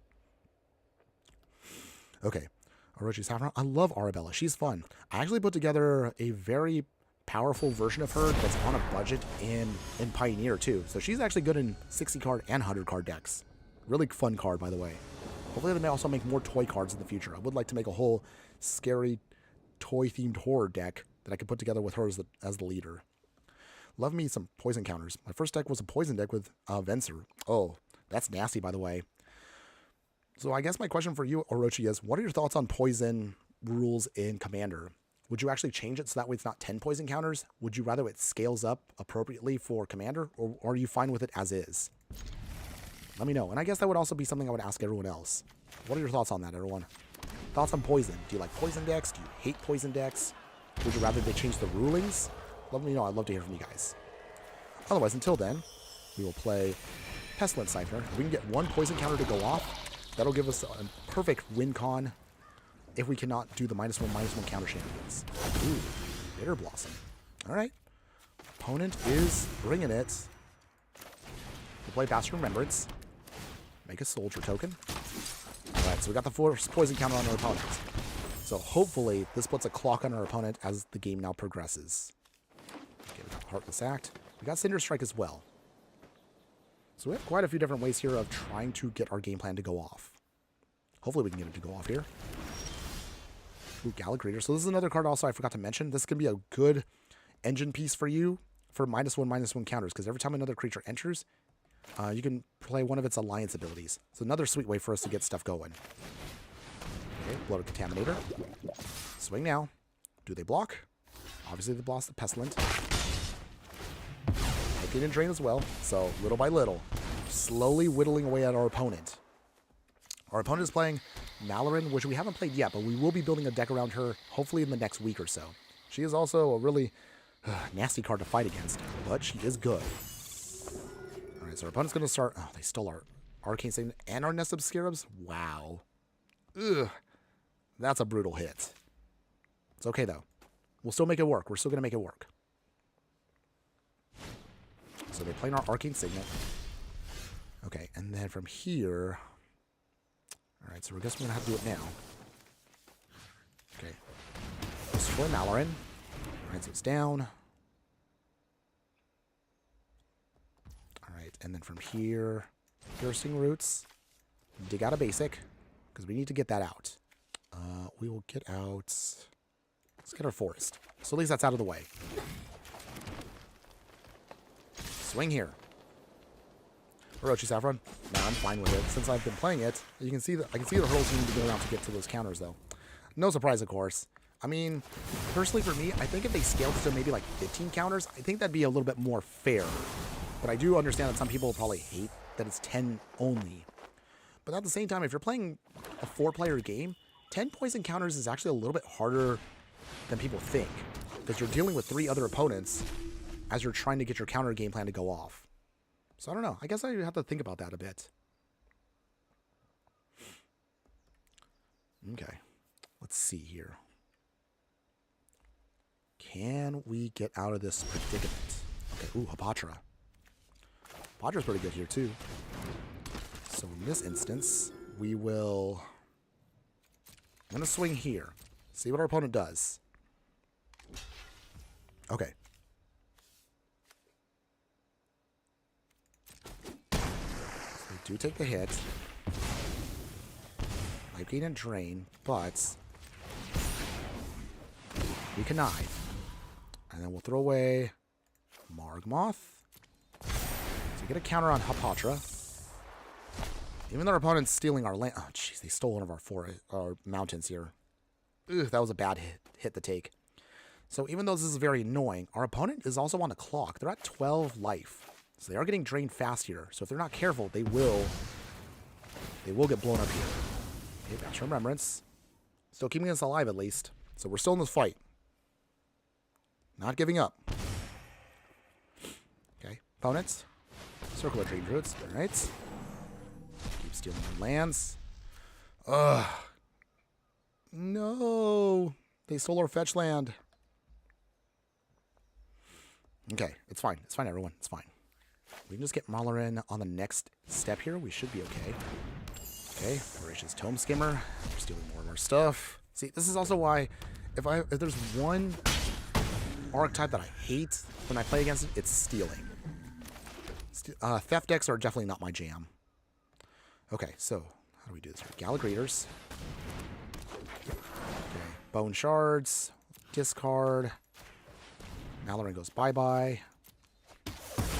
Okay, off the field for now. Let's see, wait, does this work? Oh, it does. Okay. Pumps it up a bit. So it gives us a little bit more oomph. Okay. At least we have all the lands we need. We just need to get to actually putting Auntie Ool down, and hopefully we can get off things here. Jeez, I still keep casting her. Ah, so annoying. Okay. Opponent once again has slowed us down because they keep stealing our cards, and we're having a hard time trying to recuperate here. We've kind of lost a little bit of our fuel here trying to make this work. They've stolen our Persist and our Blur Blades. Jeez. Okay, down to 21. Okay. Venomous Brutalizer. That'll be good for later. We can get at least one more piece with that. Okay, so we'll make a treasure token. Pseudo ramp. Okay, no attacks yet. Opponent. Abira. Alright. Trying to drain us here. They're draining themselves too. Still. Wow. They keep exiling like all of our mountains here. Like, look at how much we've lost. Ugh. Or Boyd. I think we might be screwed here. Alright. Still stealing. One thing I realized maybe with this deck we probably should have added in, and I'll probably talk about this at the end, is maybe we should have added in at least one good Wrath. Because I realize our deck does not have a Wrath, but that's because we're on the assumption that we can drain our opponent before we need the Wrath. So in this instance here, I really wish we had Wrath. Down to 3. Okay, Blood Crypt. Alright, well, that's pretty much going to be it here. Can't get it to go off here. We will, I mean, we can gain life, but it doesn't really help us, really. Okay, we can proliferate. Obviously, we're not going to proliferate their own stuff. But, yeah. Opponent found a way to stop us before they ended up dying, so, dang, that's a shame. Alright, so far, Auntie Ool's not pulling off what I was hoping for. I was hoping we'd get at least a couple of wins with her, but so far it's been a bit of a struggle. Only my throat's right now been struggling more than this. Wait, that came out wrong. You know what I meant. I'm sick. Any case, shaking it off. Trying again. Okay, so this time around, okay. I think we might be able to pull off something with this. Okay, so we got Persist, Price of Betrayal, Riddle District. Okay, so this looks a little bit better. With this hand here, Commercial District comes down, Boggart Trawler, go to Devoted Druid. Opponent's playing Physic. Ooh, oh, it's a colorless card. Okay, so we haven't played against an artifact deck in a while, so this might be an interesting one. At least it's finally not, it's not the same old now. So props to our opponent for playing Physic. I think we actually played with this card back during when they had the Spider-Man / Omen Paths cards come out. I think this one in the Marvel one is the Iron Spider. Cool art for that one though, because I think it's supposed to be is it Mary Jane as Iron Spider? But you can only get that version of the card if you buy the action figure. Like the action figure is like $40. But the card itself I think is also 25, 30. I don't know, that's wild. Weird promotion, by the way. Okay, so how do we do this here? We've got more or less what we need. We just need to start tapping for mana here, and I think we should be good here. The good news, at least against colorless decks, is spot removal shouldn't be too bad for us. Okay, so how do we do this here? So we tap for green. We mess up Scarabs. Wait for Auntie Ool for a second here. We can air it Archway. Bounce back the Swamp. And then we will wait it out for a second here. So, here's how the game plan works. With Nest of Scarabs and Devoted Druid, -1/-1 counters on stuff, we start making tokens, which can be a good way for us to start creating chump blockers. Runs playing Tezzeret, so a little scary, but he's not terrifying just yet. We can stop him. We can also remove the counters on stuff, so that should be helpful for us once we get to that point.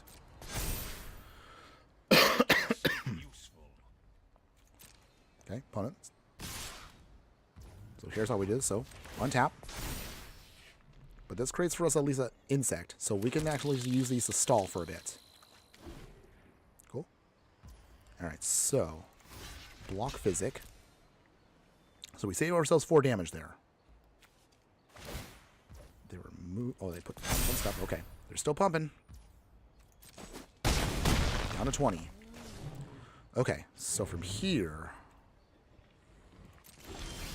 Okay, so with that, play the Swamp again. Auntie Ool. Coming on in. So we can't do anything just yet with Auntie Ool, but hopefully by next turn, we can start spreading around counters. However, they're going to be dumping counters on all of their creatures, so this also might be a bit of a tough one. We'll see if we can find a way around it, though. Strap Trawler. We just need to get to a spot where we can start weakening their things. Price of Betrayal could be helpful here. Okay, they're digging out an artifact. For now. Which artifact are they getting? Oh, they also have the Ozlith. Interesting. Okay. So from here, City's Blessing is now activated for them because they have the, what is it? They got, okay, they got Arch of Vraska. All right. They make it unblockable. Joy. All right. Still trying to find a way out of this. Our hard removal right now would be really nice to have, but still not getting it. Take 4, down to 16. Okay, so Spikefield Hazard. Not a very good spot we're in right now. Had to go down to 13 there. So let's see. Pestilent Siphoner. We can... Can't even Price of Betrayal or anything. Dang, so annoying.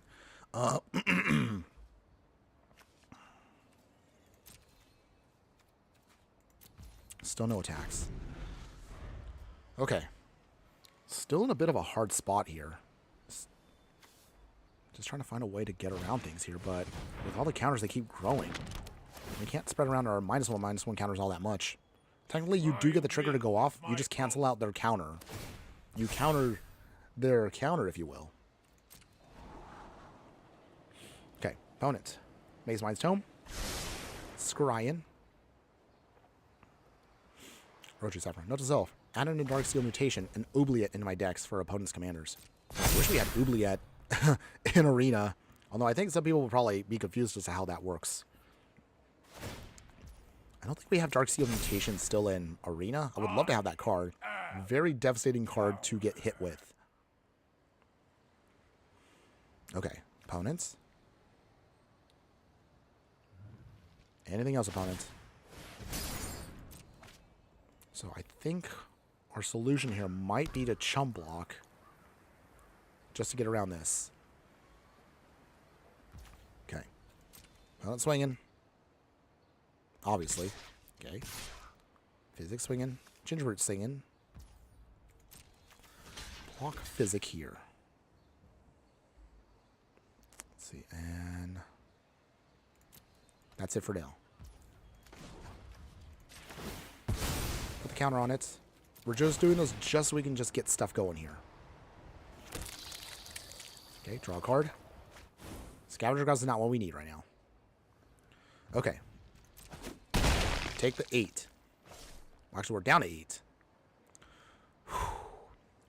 Man. Ooh, it's been a rough one this time around. But we're trying. Okay, Bristlebane Battler. So from here, this is also a cute little trick you can do with the card like this. So with Bristlebane Battler, we get a token, and that does count. So with all this, is actually a sweet little, cute little combo here with Bristlebane Battler. So he comes with that many counters, you get that many tokens. And he gets to remove all the tokens instantly. That's hilarious. Alright, nice. Okay, so we're kind of now back into this fight. Just a little bit, yo. Let's see, and then from here... How do we want to do this? Okay, so... We've removed counters from Tezzeret, so Tezzeret is going to go bye-bye. Okay, so threat down. Remove 4 counters. Okay, that helped us out a ton. Okay, phew. We'll get 1 poison counter on our opponents, so at least we can start proliferating once we get to that point. Okay, 1 counter. Got him. Finally got our first hit against our opponent there. Okay. We're still trying to pump, though. We need another black source, which I realize is probably going to be the only other thing we need. Our opponent swings now. At least we have some chump blockers. Gingerbread, however, does need to get destroyed, though, quick. I don't know if we can, though. If we had our artifact hate, that we'd be set, but I don't know how much more longer we can survive here. Okay, they draw another card. Opponent, anything else? Still got the wastes. Power Stone Shard, okay. Got all their little mana rocks. Goody goody gun drops. Okay. Opponent. Are they swinging?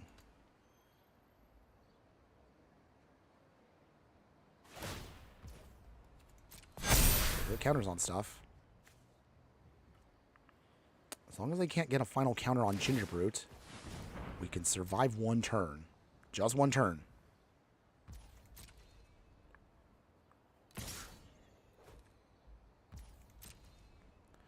Jeez, okay. So, is there a way out of this?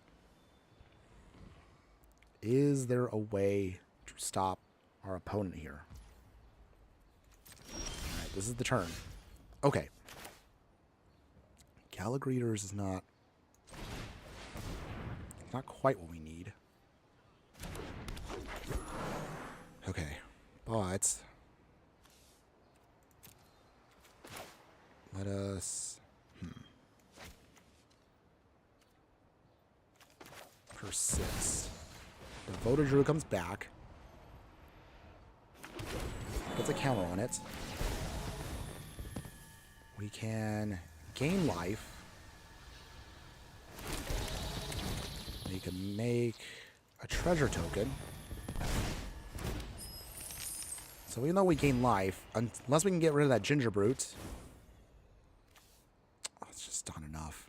I was hoping that I can get down at least a little bit more life to then do this, but I think we're dead.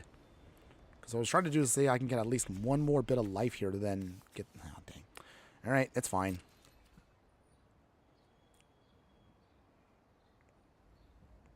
Let's see, 6, 12. Yeah. That's not enough.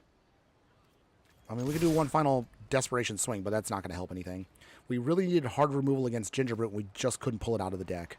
We have all of our other removal like Heartless Act and Drown and Ichor, but they don't work too well against what we're doing. Okay, got some Scarabs again. Put a counter on it. Draw another card. Revitalizing Repast. A little too late for that. Down to 11. Put that back in the command zone. And that's pretty much game, everyone. Because Gingerbrute cannot be blocked. We take the L. Ooh, man. It has been a rough time for us today. We're still not giving up, though. We want to at least get one win with the deck. Just even on the non-budget one. Come on, deck. Show me some love. Hopefully we can get at least one real win. I know we got technically one win earlier, but that wasn't like a real win. It was more like a, I guess like a pity win. Because our opponent was not set up for success there. Okay. Just FYI for everyone, again, looking at the time right now for the actual live stream, we're looking at probably another 30 minutes tops, more or less. So just FYI for anybody that's wondering like how much longer we're going to be streaming for, just so that way there's no kind of like surprises. Not that I want to like suddenly go off, but I try to at least estimate how much more longer we have, just to make sure, again, those of you that are watching still know like where we're planning on ending it for today. Okay, so Underground Mortuary, Crucible Eyes. Okay, this is good. We got Yawgmoth, we got Bristlebane, that's great. The Innkeeper's Talent also be pretty sweet for the deck. Okay, Rise of the Reed coming in early. Underground Mortuary. So, okay, we got the Proving Grounds. Nice. Although we have a lot of taps, we do have what we need to get our stuff going. Okay, Rise of the Redeemed doing its thing. We'll play Urborg. So from here, Bristlebane. He has counters for now, but they will be removed soon. Ooh. Ugh. We're gonna lose hard here if we don't get rid of that quick. Obelisk Spider. Remove one counter, no attacks yet. We gotta find a way to get rid of that Scoot Swarm or else it's gonna get overrun quick. They pick green. So they're pumped. Life Tree Duo. Hunter doesn't swing though, obviously, because we now have a way of getting around that. Let's see here. How do I... Okay. Innkeeper's Talent. Gala Greeters. Another counter removed. Another counter removed. Still no attacks yet. Okay, so Bristlebane's is getting stronger, which is good, but we need to find a way to get rid of that Scoot Swarm fast. We're celebrant, okay? The life gain shenanigans are happening. We don't care about the life gain shenanigans for now. We just need to stall. Okay, Scoot Swarm. Okay. Come on, deck. Just a little bit more. Okay, persist. Okay, so I think I have a way to doing this. Play Yawgmoth.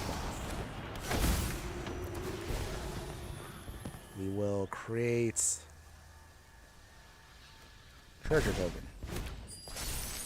We use his ability. Pay 1 life. Scoot Swarm. We sacrifice Obelisk Spider. Okay. Okay, good. Biggest threat is out of the way. And then from here, on the Greeter. No attacks yet. Pass. Okay, so good news now is we have kind of like a game plan set to go. We just need to start blowing away their other stuff. We managed to slow down or at least our opponent from going wide. We just blow up their now life gainers and we should be solid from there. Auntie Ool should be coming in. We bring back the spider. Ooh, Gold Vein Hydra, okay. Okay. A little scary there too. Okay, not the worst though.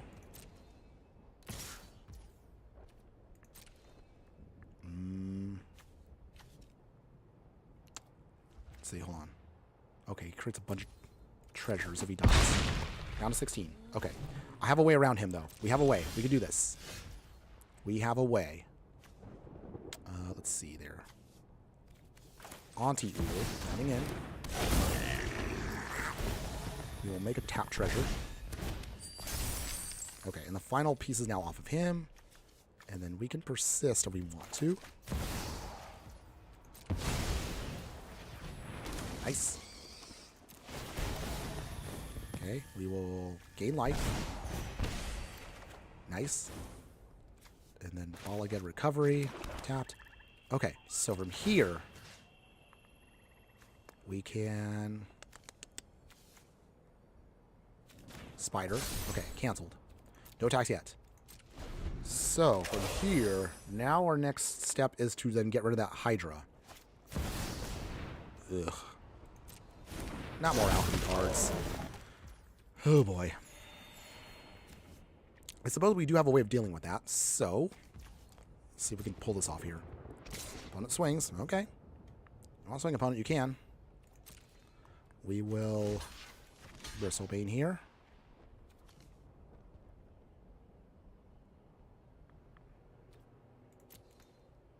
Opponents.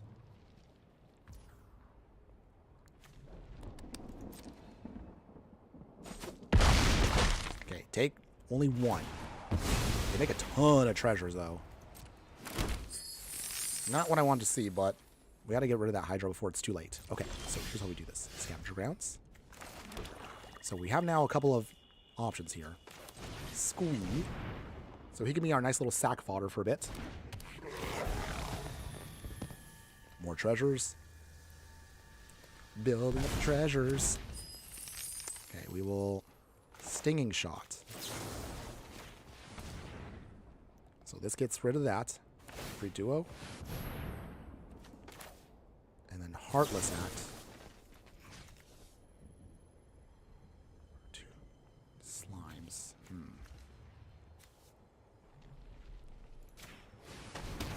Celebrate down. So we've got to slow down the life gain. Okay. That triggers off a little bit here. And our opponent there. I guess now, go up to level 2. And then we can start putting counters on things. What do we want? I guess it doesn't really matter what we want. I guess the Gala Greeters. So, no attacks yet. Maybe I should be pumping up the spiders. I realize when the combat damage, that softens up other creatures. Anthem of Champions. Alright, they're still pumping.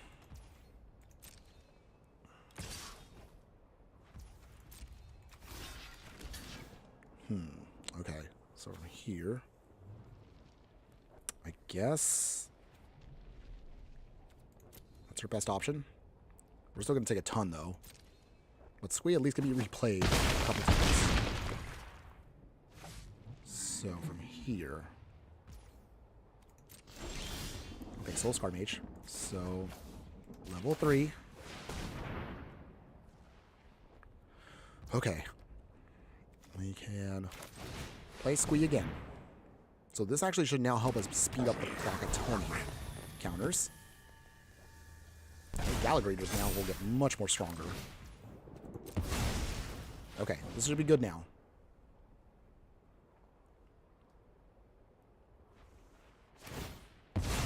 Opponent, try to make tokens. Okay, we will gain some life, actually. You just start putting counters on stuff. So, Spider gets counters. No attacks yet.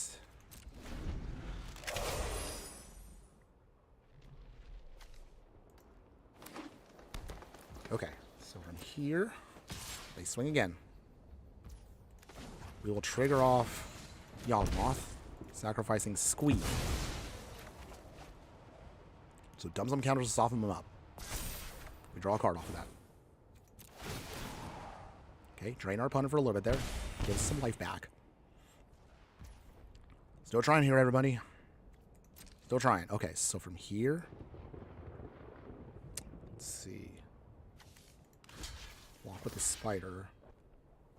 Goes to 8. Okay, so from here, Yawgmoth again. Sacrificing the Soul Scar Mage. Doing everything we can to try to stop that card.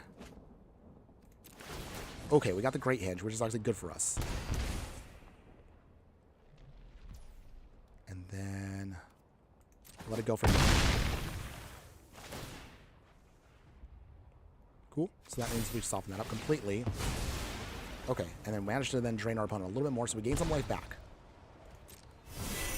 I hate how it does that. Ugh, alchemy cards. Why, wizards? Why? Okay, so, game plan here, everybody. We kind of slowed them down a little bit. We just need some tokens now to bide our time once these slimes are gone. I think we could do it. So, game plan now. Okay. Still making tokens of everything. Glissa's nice. So, here's how we do this. Great Hinge. Gain that life. Glissa coming in. Very nice.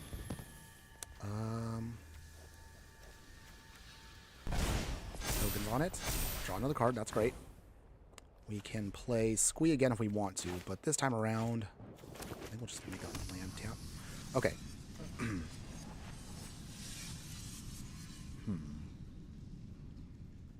know if there's anything else we can do. We'll just do it this way.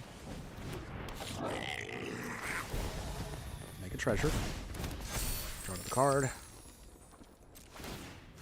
We can then pump up Glissa, making a very beefy threat.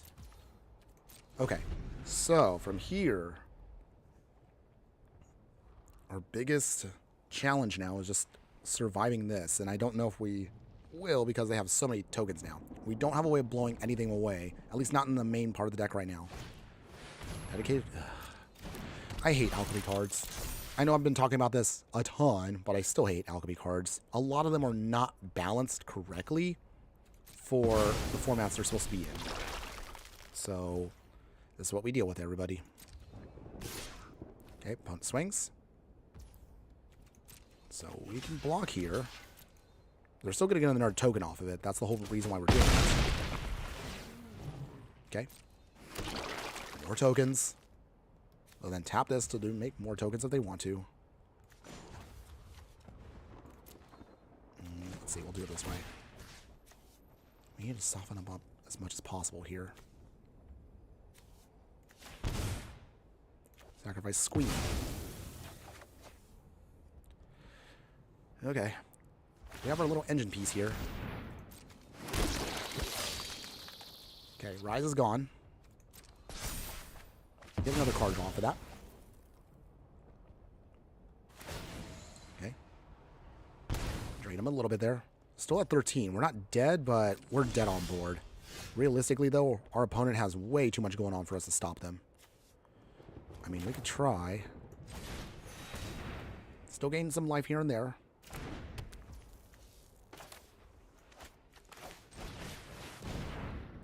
Squeak comes back in. Need some more life. Another card. Karn's Bastion. Not the worst.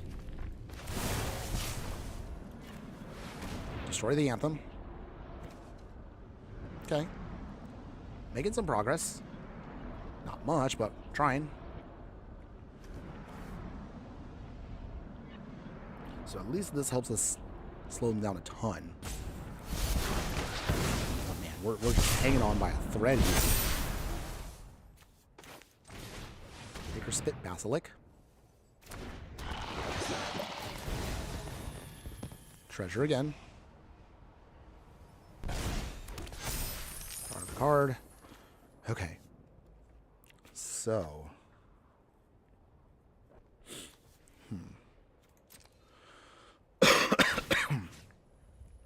And then,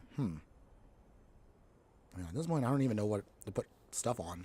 I guess Auntie Ool? Okay. Well, I mean, we got counters for days here, but it just stinks because despite everything we have, we don't really have too many options to, like, stop all those tokens. If we could blow away all the tokens, then we'd be perfectly set. But we don't have that removal right now in the decks anywhere. And they just played the Genesis Wave. Alright. Okay, opponent, what you got?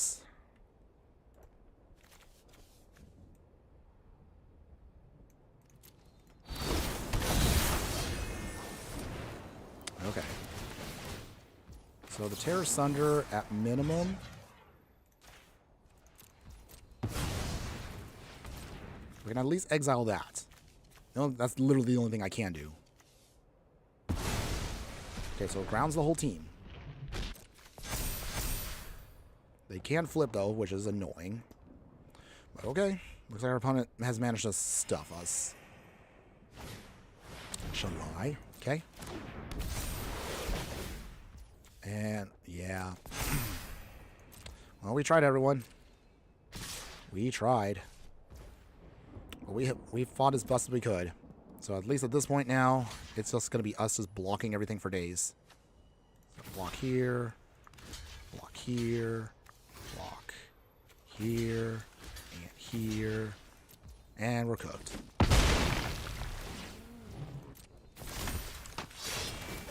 Yeah,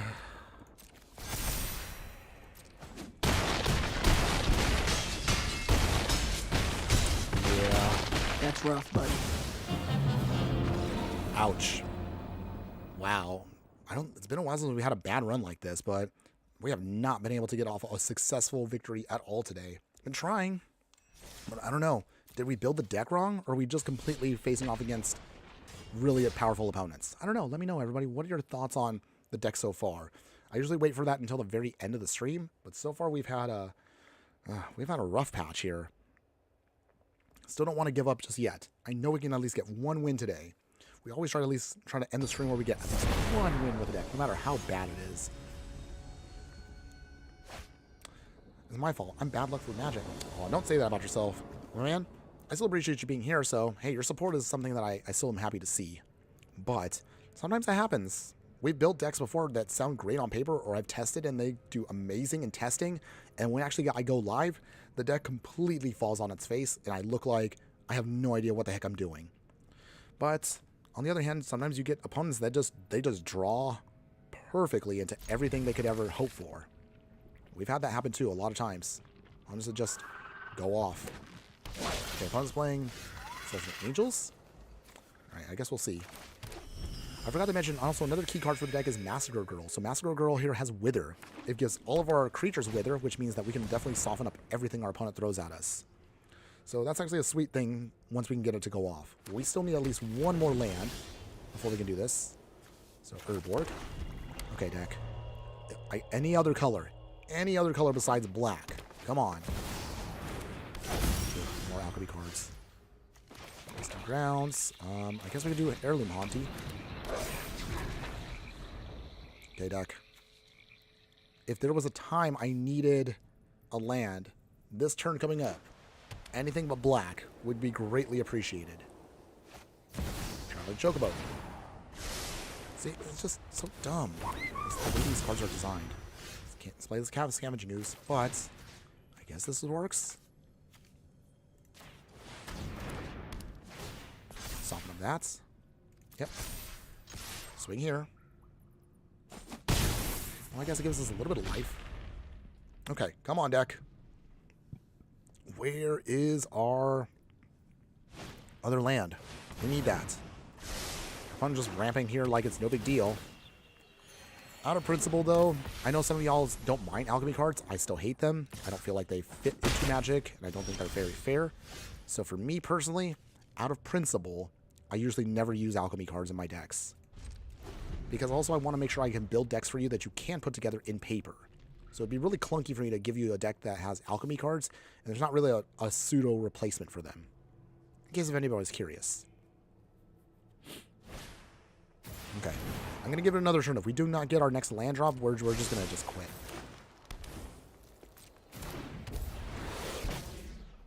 Opponent, anything else? More lands. Okay, I'm just going to quit here. Yeah, we're not going to win this one. They're just blowing us away. Wow, once again, I swear Arena just does it in a way where we're trying, but every time we try to do -1/-1 counters, they face us off against our literal opposition, which is +1/+1 counters. So, clunky, but it's okay. Still gonna shake it off. Victory Waters 4860. Hello, my fire friend. Good afternoon. How you doing today? Hopefully having a wonderful day wherever you're at. And thanks again for joining us in the chat. I hate World Weave. It's just a better land tax. It is realistically. I don't know. Sometimes I want to know, like, what is the thought process when it comes to developing alchemy cards? I know sometimes they can be used as a weird, goofy way to kind of do some R&D in Arena to make actual real cards in the future. I don't know. It just feels a little unfair in times. Okay, we'll redo this. Okay, in this hand, at least we can cast stuff. Finally. We'll play Commercial District. Keep the Bile Vulgar. We have time to actually get to our fourth land. Okay, so from here, we will play Bloodstained Mire, Venerated Rock Priest, and pass. Okay, so at least with here, we can start putting poison counters on stuff once we start getting things going. Okay, opponent is playing Doran. Oh, cute. We actually played Doran literally the last stream 2 days ago. If you guys haven't seen that, check out that one. That one's actually a replay available live right now on my channel. Okay, so for here, I don't want to do this. Do we get the Rakkus Theater? We have mostly green and black sources. So I think... Where's our... Okay. Get the Underground Mortuary. Okay, Surveil. Throw away the Auntie for now. We don't need more creatures. We need lands. Okay. Rakkus Theater. Okay. Not ideal, but I guess that works. Okay. Obvious Spider. No attacks yet. So it looks like our opponent is going to try to start pushing through damage with Doran. Alright. That's fair. Oh, we got Annihilating Glare. Okay. That's perfect. That's what we wanted. Rakkus Theater. Okay, Drowning Acre's good. Innkeeper's Talent. Opponents. Break the Spell. Wow.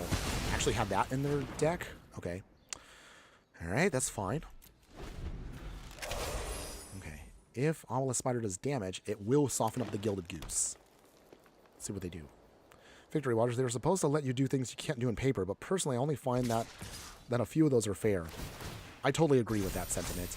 It feels like it's something that, yeah, it just feels like it shouldn't be happening, but it does. Alright, so block here with 1. So the main reason for this is we can soften up at least one creature. There are at least, I will say, we tried alchemy cards in the past, but they never got good views for my videos, and also because it just felt like it wasn't in the, it didn't feel like it was in the spirit of the game. Okay, drain our opponent for 1. Go back up to 20. Okay, Drowned Ichor's good. So from here, Dash Remembrance. So let's see, from here, make a soldier token. We'll sacrifice that soldier token right now to take out Doran. Okay, opponent, do you have an answer? Maybe? Oh, thank goodness, okay. So at least Doran's out of the picture for a little bit. We swing here. 21. First poison counter is on it. 9 more and we can get a win. But realistically, we can just get Auntie in. We should be solid here. Oh. Soul Warden. Interesting choice, but okay. Doran's back. Taking life. Blur Blade. Okay, that should be not bad either. Okay, Auntie Ool. Starting again. They gain life off of that, but that's not what we're worried about. All we just want to do is, again, just soften up our opponents as much as we can. Okay, so with Drowned Ichor, we can weaken their stuff. We have Blur Blades too. Excuse me. Let's see, what our opponent's going to try to do here. Ooh. Oh, what's it called again? Verdeloth. Tree Folk. Okay, swinging then swinging. Okay, they get pump. So for here, we can at least block the Gilded Use, which is nice. It does take combat damage, so it does put counters on it, which is nice, and that does trigger off our game plan. That's what we wanted. Ooh, the Great Henge is actually not too shabby. So from here... Is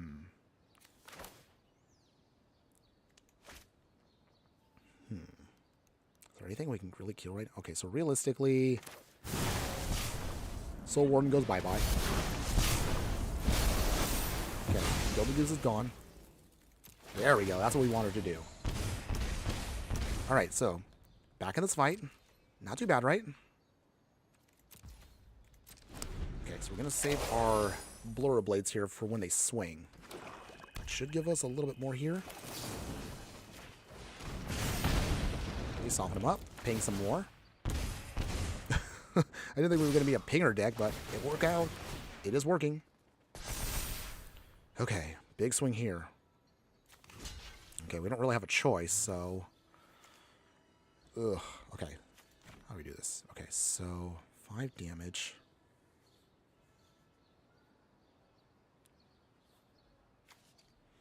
Let's see, take 12.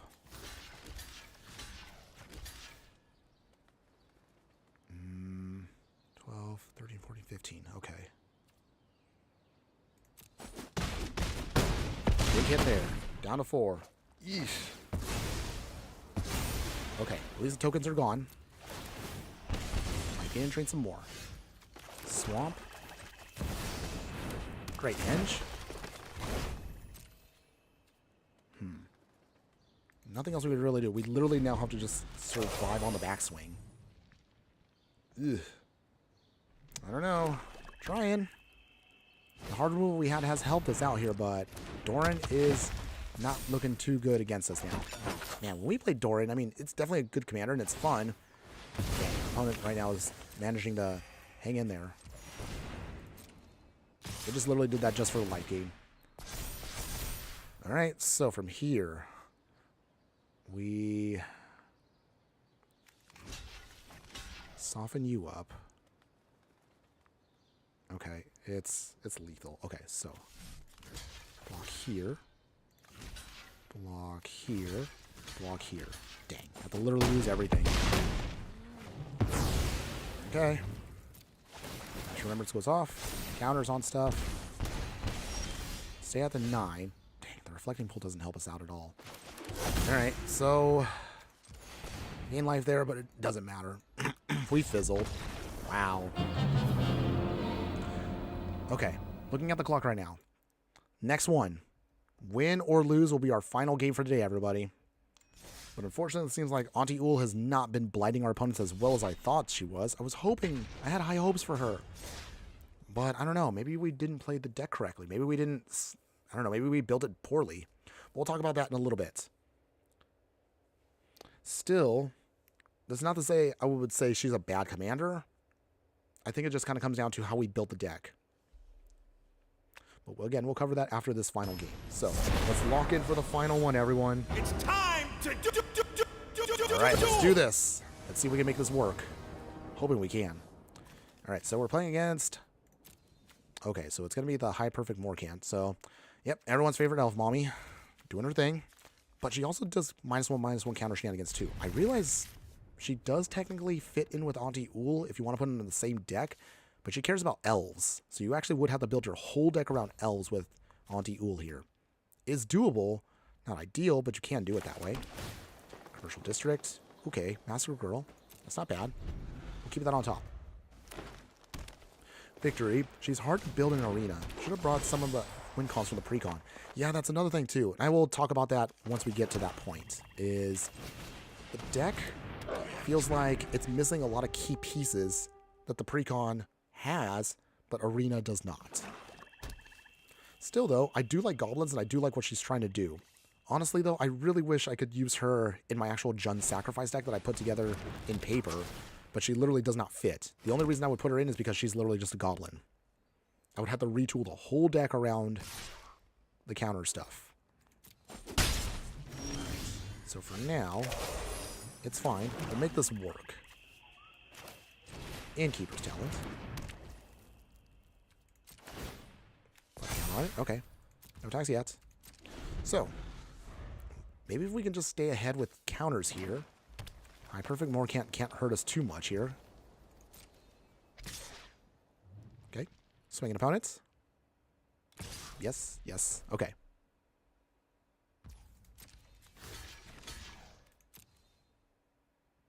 Opponents. We'll Blight on ourselves. What do we throw away here? I have used Reanimator, and I'm trying to build a Bossing Say OTK into her, but her best energies is goblins. Okay. That is true. Okay, so we did get a -1/-1 counter, but that just cancels out the +1/+1 counter, so that's not horrible for us. Swinging. Nope. Nothing. Okay. All right, opponent. Anything else? Right. Persist. All right, we still didn't get our land, so that's annoying, but that's okay. So here's how we do this. We will enchant our Basilic. We will soften up High Perfect Morcant. So she can't really swing, and also a little extra pump there. No attacks. As long as we can keep maintaining counters on our creatures, this will be hard for our opponent to start doing stuff. Maybe we level up Innkeeper's Talent. I don't know. Okay, Changeling Wayfinder. So this creature that digs for something. It does technically count as a elf, so we can start counter again. Okay, we really need Auntie Ool now next turn. Get Auntie Ool down, and I think we should be fine. Cat's Eyes. It is a Kindred card, so it does count as an elf. Okay. Opponents are swinging? Maybe?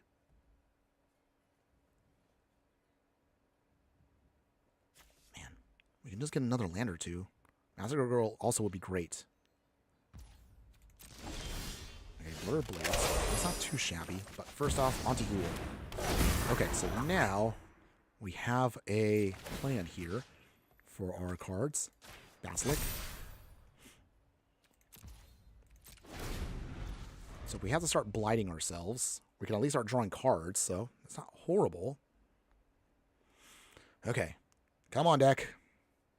This has to be it. I really want to try to get at least one win here. Just one. Just one for today versus Incubator. Ooh, that's a good one. Makes all of their elves cheaper. Okay, so 3 cards in hand, opponents. At least they're not drawing cards, so we do have time. As long as they don't draw cards, we should be okay. At least I hope so. Can't kill anything just yet. Can't kill anything just yet. But we could soften something up with Blur Blades. So we have a plan. We got a plan. We can do this.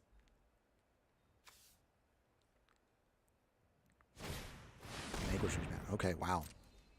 They're not pulling any more elves, so they kind of fizzled. That's actually been helping us out a ton here. Do they swing? Maybe.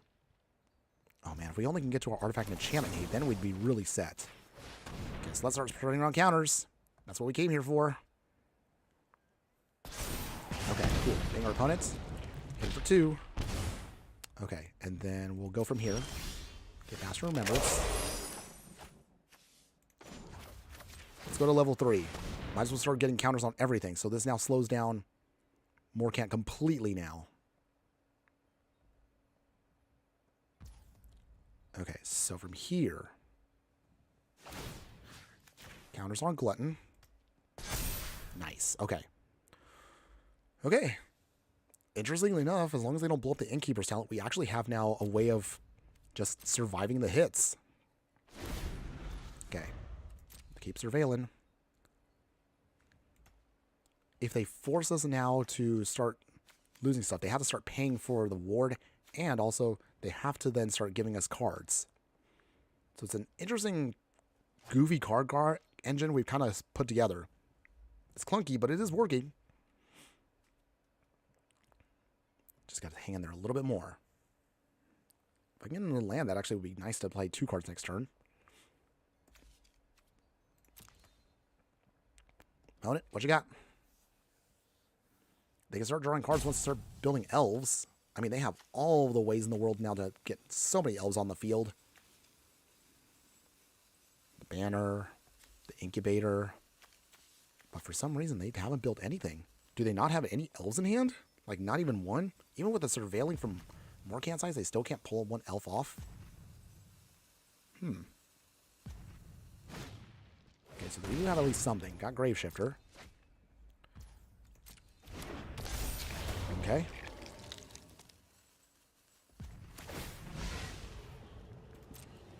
Okay, we'll take a counter off Split.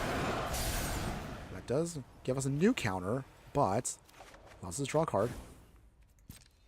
Splendid Agony. Okay. So we can start spreading around more counters once we can get this going. Okay. It is working. Game plan's still clunky, but it is working. Okay, Blight Blade coming back. Annoying. But we can get rid of it. So that's not too bad. Okay. Draw another card. Okay, got us one. Okay, finally, we're getting some lands. Just gotta keep Auntie Ool alive as long as we can. That's all we gotta do. Clunking engines are what this deck always feels like in Arena. You're not wrong. Looks like our opponent is now finally going off. Annoying. It's not the worst.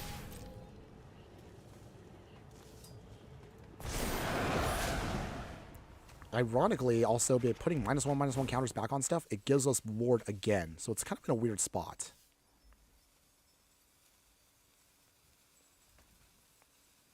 Okay, so we've managed to actually refuel our hand here.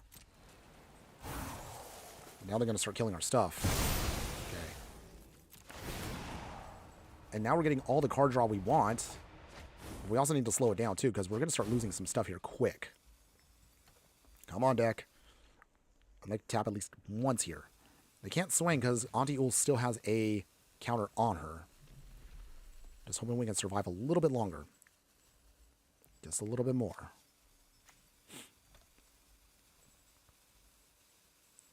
The opponent is swinging.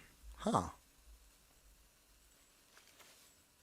I don't know if I trust that swing. We can block it. No, they have to have something in hand. They have to. We'll take the hit down to 18. Okay, Arcane Signet. So, Swamp.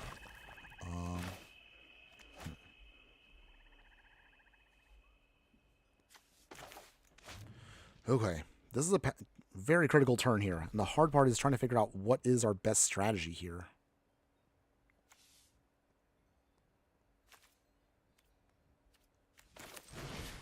Bastion coming down. Okay.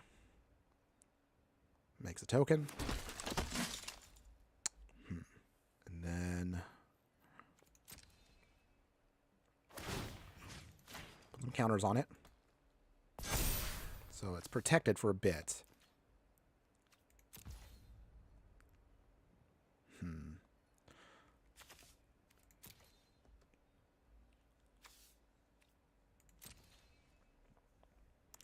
Okay. I mean, we have the right engine pieces. That's the good news. The bad news, of course, is just getting High Perfect Morcant to just die. So that's the only hard part about our game plan. I think if I can just weaken her and get her off the field, at least for one turn, maybe we have a shot.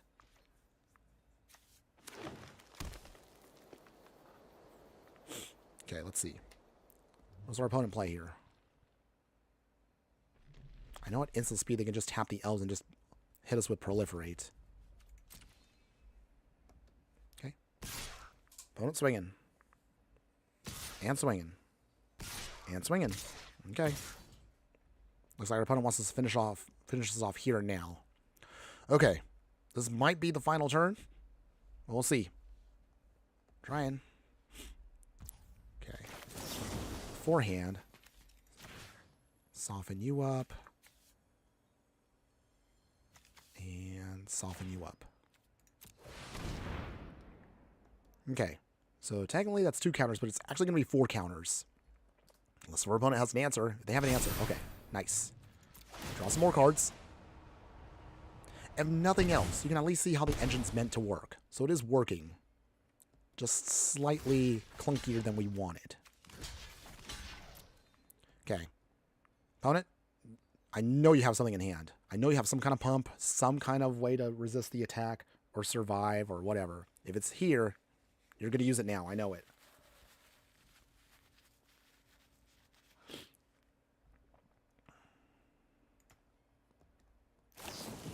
Bail out. Wait, what does bail out do? Okay. It's another alchemy card. When this creature dies. Okay. Okay. That's dumb. But okay. Down to 8. 2 cards die. Our creatures at least survive the hit. Morcant is perfect. That's in her name, as she would tell us. Yeah. Okay. Blight.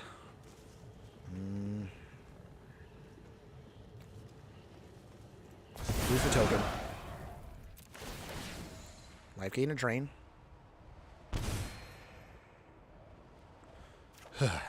Elf Mommy is hard.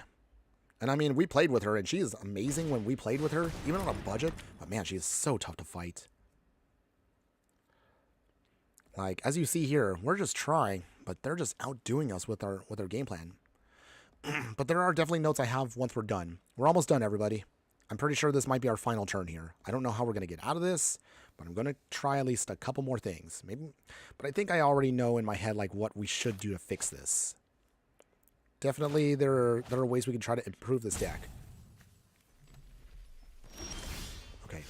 Bone Shard's okay. Bone Shard's not horrible. So first off, Arcane Signet. We will Bone Shards, discard a card. Alright, so Morcant goes away. We will throw away... What do we throw away here? I guess we don't need the Eternal. That doesn't need to be here. So for that... what do we have now? 4 mana open. Is that worth anything we can do?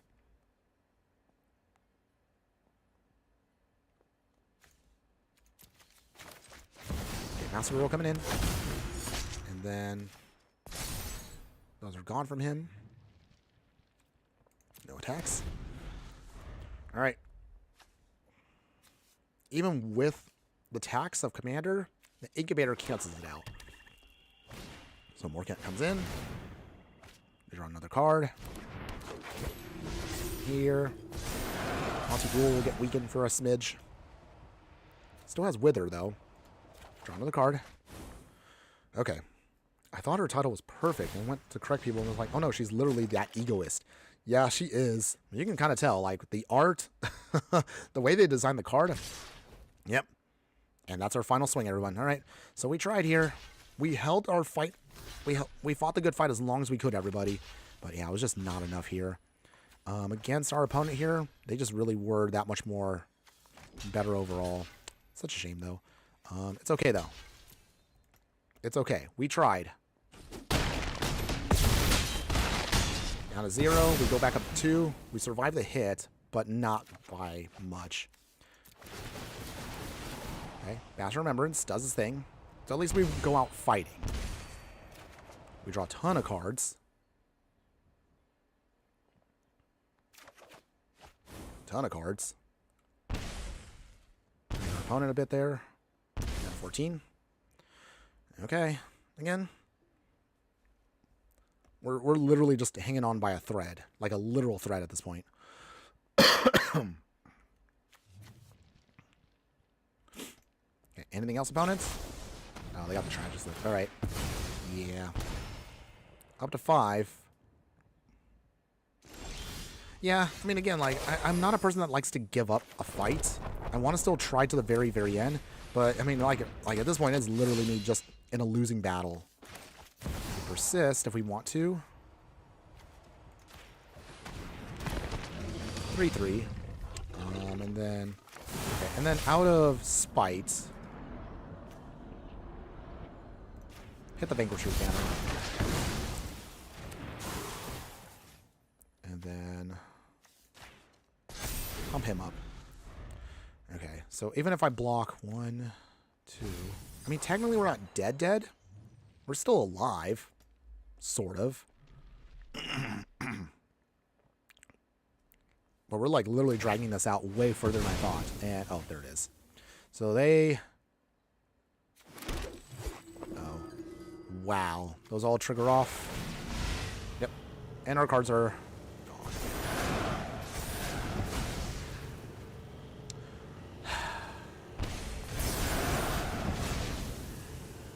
Yep. That's game. Alright. We concede to Elf Mommy. She really put one on us. Eh? But seriously, though, we lost again. Wow. Not a single win today, aside from the pity win we got earlier. Wow, what a massive L we took today. That's a shame. Maybe we'll put this one on the... Probably put this on the worst games or worst streams of 2026 once we're done at the end of the year. Alright, it's fine, everyone. Yeah, we didn't win at all today. We literally only got one pity win because someone they didn't get their land, so they scooped. It's okay, though. It's okay, everyone. I'm not mad. That's what happens with Magic. You have variants. You're just going to have games where nothing goes off. But anyway, let's wrap this up because I got to take care of some other things, everyone. In any case, you tell me in the comments below, everyone, what do you think of Auntie's Blight? Would you play the deck in any way, shape, or form? To be honest, if I was to redo this again, I don't know. I want to like the Goblin version. But the Goblin version doesn't really provide you too much value that you really want out of Auntie Ool. You really want to just, again, focus on her core plan of +1/+1 counters on stuff. However, you can see our biggest weakness to her is if your opponents are playing +1/+1 counters, they cancel each other out a lot, and you really can't weaken or kill their creatures because they're going to keep outdoing you. So be aware of that. You need to find a way to spread counters as fast as you can. Some ways I thought about it with the budget one, if I was to redo this again, is, and this also kind of goes with the upgraded one. So if you want to do some more sneakier tactics, you probably want to do more stuff where you could spread out counters. So cards like Soulscar Mage go really well with the game plan if you can soften up your opponent with weaker spells. So examples of this, and I realize this now after I finished the stream, is cards that would have helped us out if you want to go with that kind of a sneaky plan. Cards like Fire Magic can help us out because you do 1 damage to each creature, and you have something like a Soulscar Mage out. You pretty much put -1/-1 counters on every creature, which triggers off Auntie Ool a ton, and you can drain them out. So actually, I would think maybe you might want to do Auntie Ool as like a combo deck. You can actually pull off some shenanigans like that, or End the Festivities works that way too. Other cards that can help you out if you want to try that. but also you want to bolster your game plan. There's another card that came out a while ago that also I like too, that I think actually goes well with the plan. So Judith here works pretty well as well. Anytime you cast instant sorceries, spells gain death touch and lifelink, so this can wipe a whole board and also put -1/-1 counters on things if you don't work it out that way. You can make imp tokens that can use for sacrifice fodder. So things like that actually might be better for the deck instead of what we did. Don't get me wrong, I do believe that you can do it with what we had. You probably might want to just tweak things a little bit more. Also, I had to ask myself, did I put enough lands in the deck? Ooh, I'm actually at 31 lands. Even with the modal lands, I think maybe I didn't put enough lands into the deck. That probably might have killed me a little bit there. And also, since we're in green, our ramp package was actually pretty weak now that I actually look back at it. So 31 lands with this build we have. So if we count modals, that's 32, 33, 34, 35, 36, 37, 38. So with the modal lands, and some of them come in taps, so 38-ish, we probably didn't put in enough lands. So maybe I would probably trim it down a little bit and kind of sculpt the curve a little bit more. Refine it to focus completely on the counter plan and spreading out counters as fast as you can. So this way you could trigger off her life loss and do more life gain and drain shenanigans. So I think that's probably what I would redo this deck. If you have other opinions about this, let me know in the comments. Or if nothing else, if anybody out there likes the build and maybe wants to take it to the next level or maybe reshape it from what we have, don't worry. Links for these builds, both the budget one and the non-budget one, will be left, of course, in the comments in just a few moments. But that's pretty much all I have for this one, everyone. So, yeah, Soulscar and the Dragon, that was pretty much like what we really should have done with the deck. But that's okay. You know what? I'm not mad. This is a learning experience. This is the reason why I do budget decks in the first place, because I like to have fun. I like to take challenges, and sometimes the challenges go well, but some of the challenges we do are bad, but at least we learn from them a lot. So before we go, and before I end the stream, all of you that have been stuck around this far, thanks again for being my fire friends and being true to me right now.